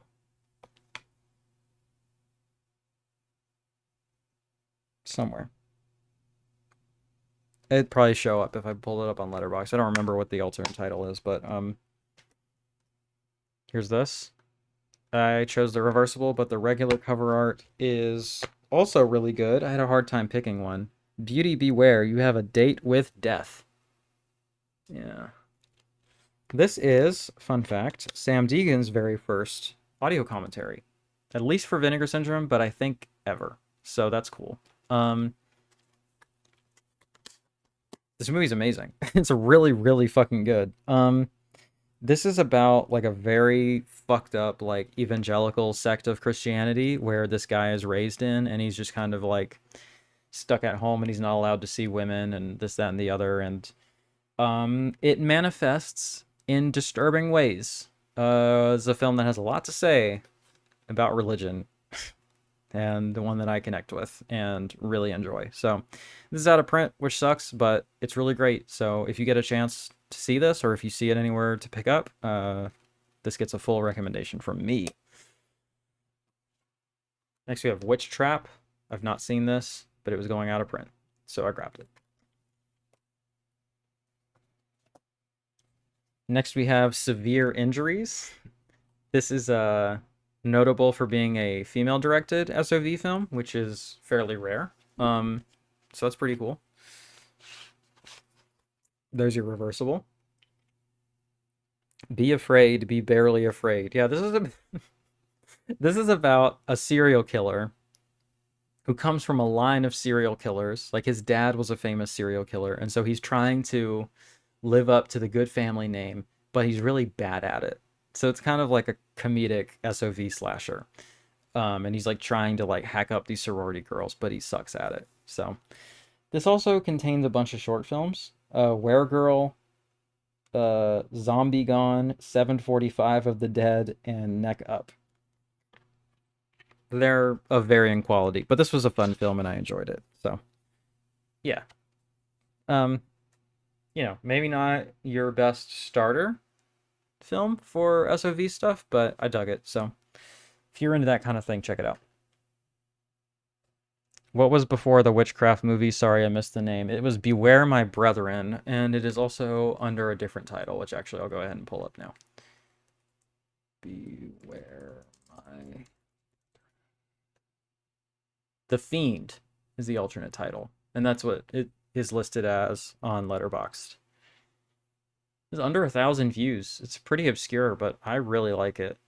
And I see it as a kind of a middle-of-the-road rating, too, which is kind of unfortunate. Yeah, I love this movie. I don't know why more people don't like it, honestly. It's kind of a bummer.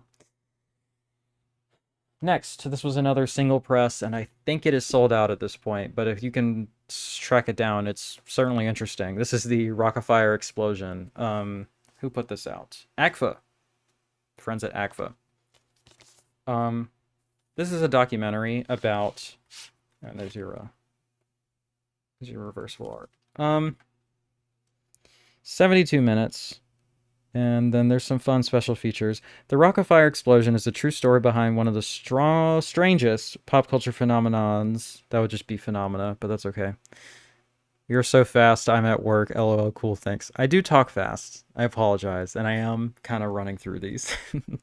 But that's okay. I'm more than happy to go back a second for anybody who asks. The Rock-afire explosion is the true story behind one of the strangest pop culture phenomena of the 1980s. Before being mysteriously replaced by Chuck E. Cheese, the Showbiz pizza chain and its animatronic rock band, the Rock-afire Explosion, took the U.S. by storm and eventually inspired the hit video game Five Nights at Freddy's. This documentary chronicles the rise and fall of Showbiz Pizza, the Rock-afire Explosion, and the obsessive fans who kept the dream alive. This was directed by the guy who did Glow, the story of the gorgeous ladies of wrestling. Rock-afire Explosion is a joyful and touching look at the importance of nostalgia and the eternal quest to stay young. AGFA is excited to bring this overlooked doc to Blu-ray for the first time, complete with enough extras to inspire 1 million animatronic sing-alongs. So that's really interesting that that's how they describe this, because I had the opposite takeaway of this film, which is that this is a film about the dangers of nostalgia and the futility of trying to stay young. These are people who collect the animatronic Rock-afire guys. Which, okay, has some historical value from like a kind of archival point of view, right? But the people that are outlined in this documentary, I'm sorry if any of them happen to see this, are kind of sad. Like, they're sad people. This is kind of all they got going for them. They're obsessed with this, and it's clear to me that they peaked as a child, like going to see the Rock-afire Explosion, like that kind of feeling of childlike wonder is where they've peaked.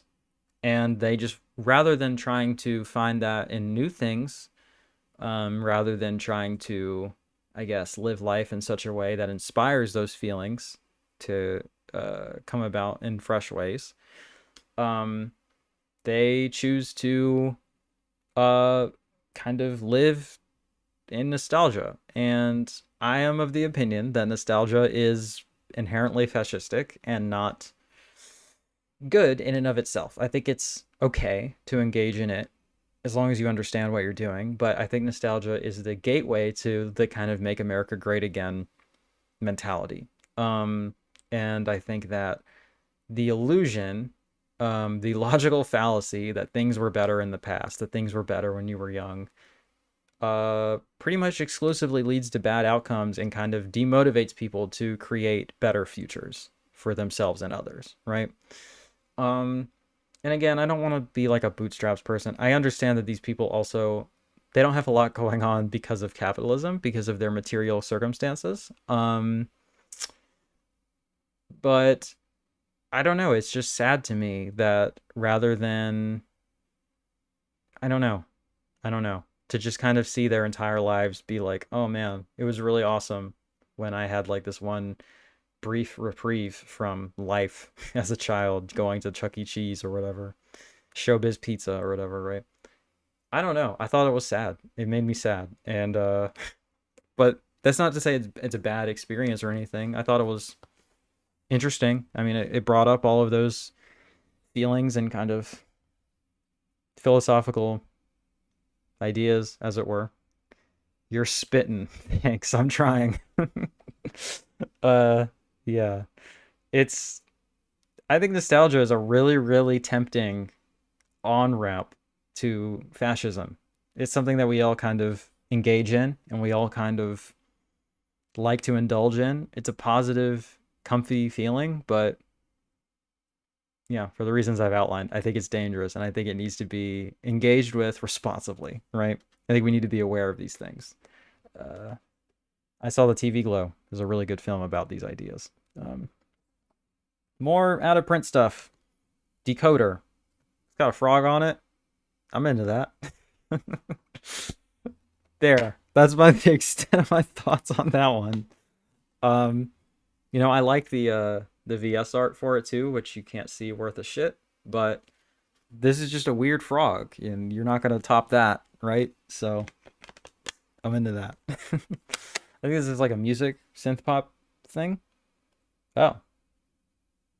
The guy from Eiserson Nobaten is in this.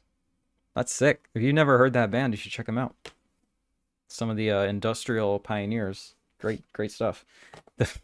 The album with the horse jizzing onto the ground is my favorite Einstersend album. Check that shit out. It's good. We got the dick slip, the dong slip. Please, baby, please. Now, this is an instance where I will make sure to buy the version with the slipcover. If I'm getting some kind of genitals on it, you know? I'm into that. I think Sister Hyde did this one. Doesn't say on the back, but this is Music Box. I have actually heard very good things about the film. Amanda Kramer is a director. So I did buy it because there's a dick on it, but also because I like to support female filmmakers and independent cinema, okay? Okay. Next, this was low on stock count, I think, during one of their sales and was selling out fast. And as we have established, I love the Mexican stuff. So the Demon Rat VSA. I have not heard good things about this. Mutantes del Año 2000. La Rata Maldita.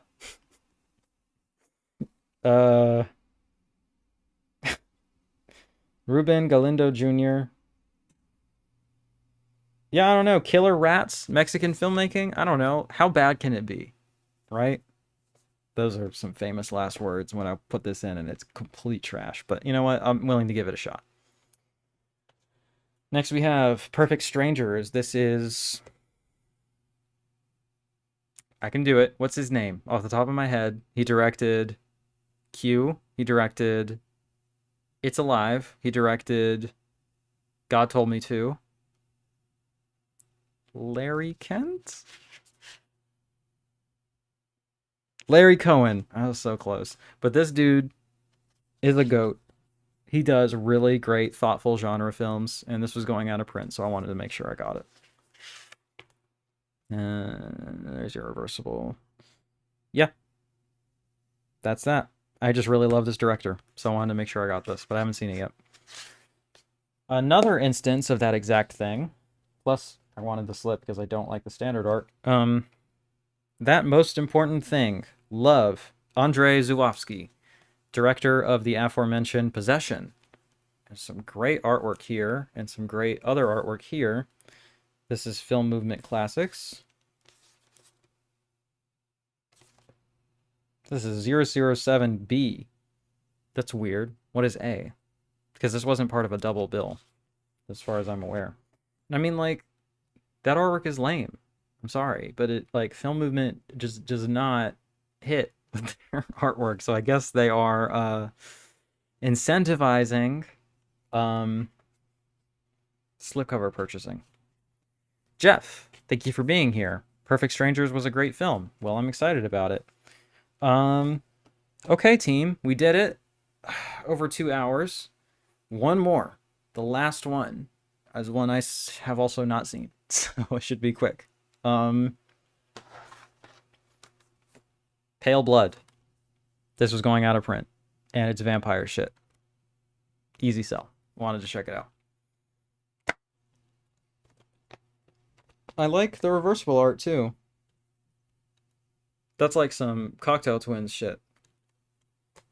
But I like this with the bite marks on the titties. That's a vibe. I'm into that. So, okay, team, we did it. That's the update.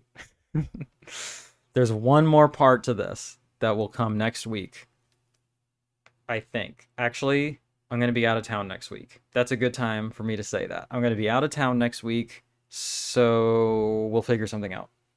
I might take a break. I might just do it a different day. We'll see. We'll see. That might be a next Tuesday thing, that we do a stream and see what the crowd is like for that. So, we shall wait. Okay, I love Pale Blood. Is it a great film? No, but it's so full of atmosphere and so 80s. I love it. Well, it sounds good to me. I'm into vamp shit, so, you know. Have you seen Zulawski's on the Silver Globe? No, but I have it. I have that Eureka set that they did. I need to check those out. It's just, I think Possession is the only one I've seen, and like all of it is so good that I just like can't. I'm scared to watch anything else because like how could it possibly live up, you know? Plus Wings Hauser. Nice. Love you. Great show as always. Love you. Thanks, y'all. I appreciate the love. And I'm glad you enjoyed it.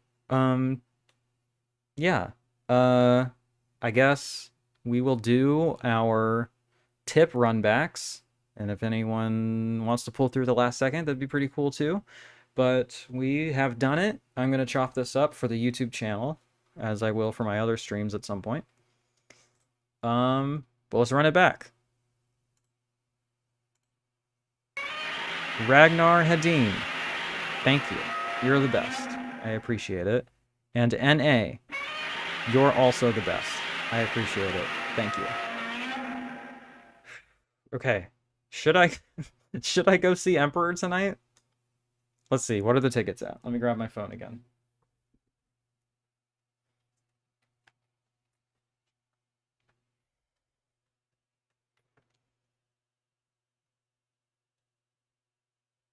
Let's see.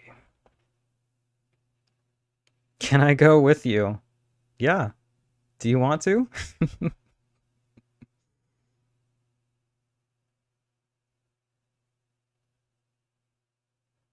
Let's see what the tickets are going. $34. That's a good price. It might be hard for me to pass that up. And then 38. That's not bad. I gotta say, you might have to do it. Might have to do it to him.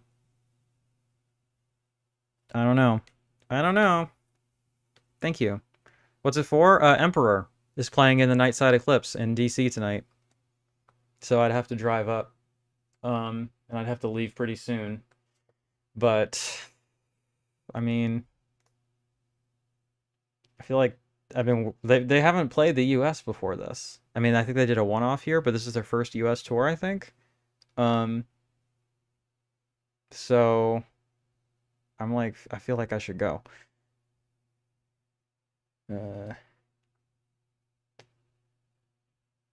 Oh, nice. That should be a good show.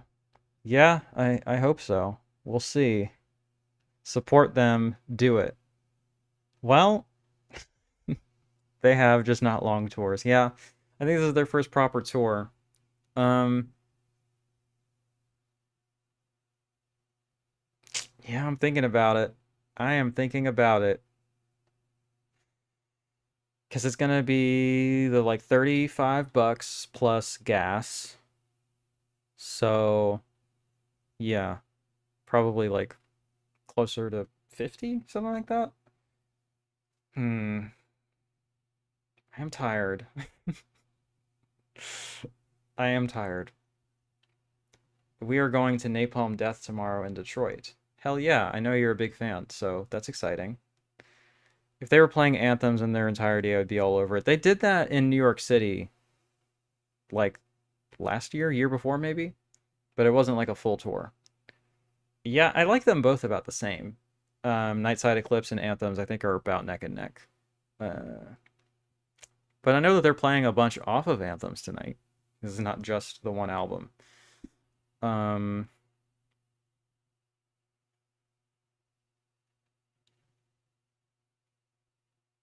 Yeah, I'll have to think about it. We will have to see how it goes. All right. All right. Let's go. Let's just fucking do it. All right. Emperor time. Let's go. All right. Thanks, y'all. I guess I better head out then. I will see you sometime, maybe next Tuesday, or I'll take a week off. I haven't decided. We'll see what the vibe is. But thank you all for hanging out. Thank you for the donations. Thanks for everything. I love you all. This was fun for me. I have enjoyed doing this every week. I hope to keep it up. So we'll see how that goes. And that's all.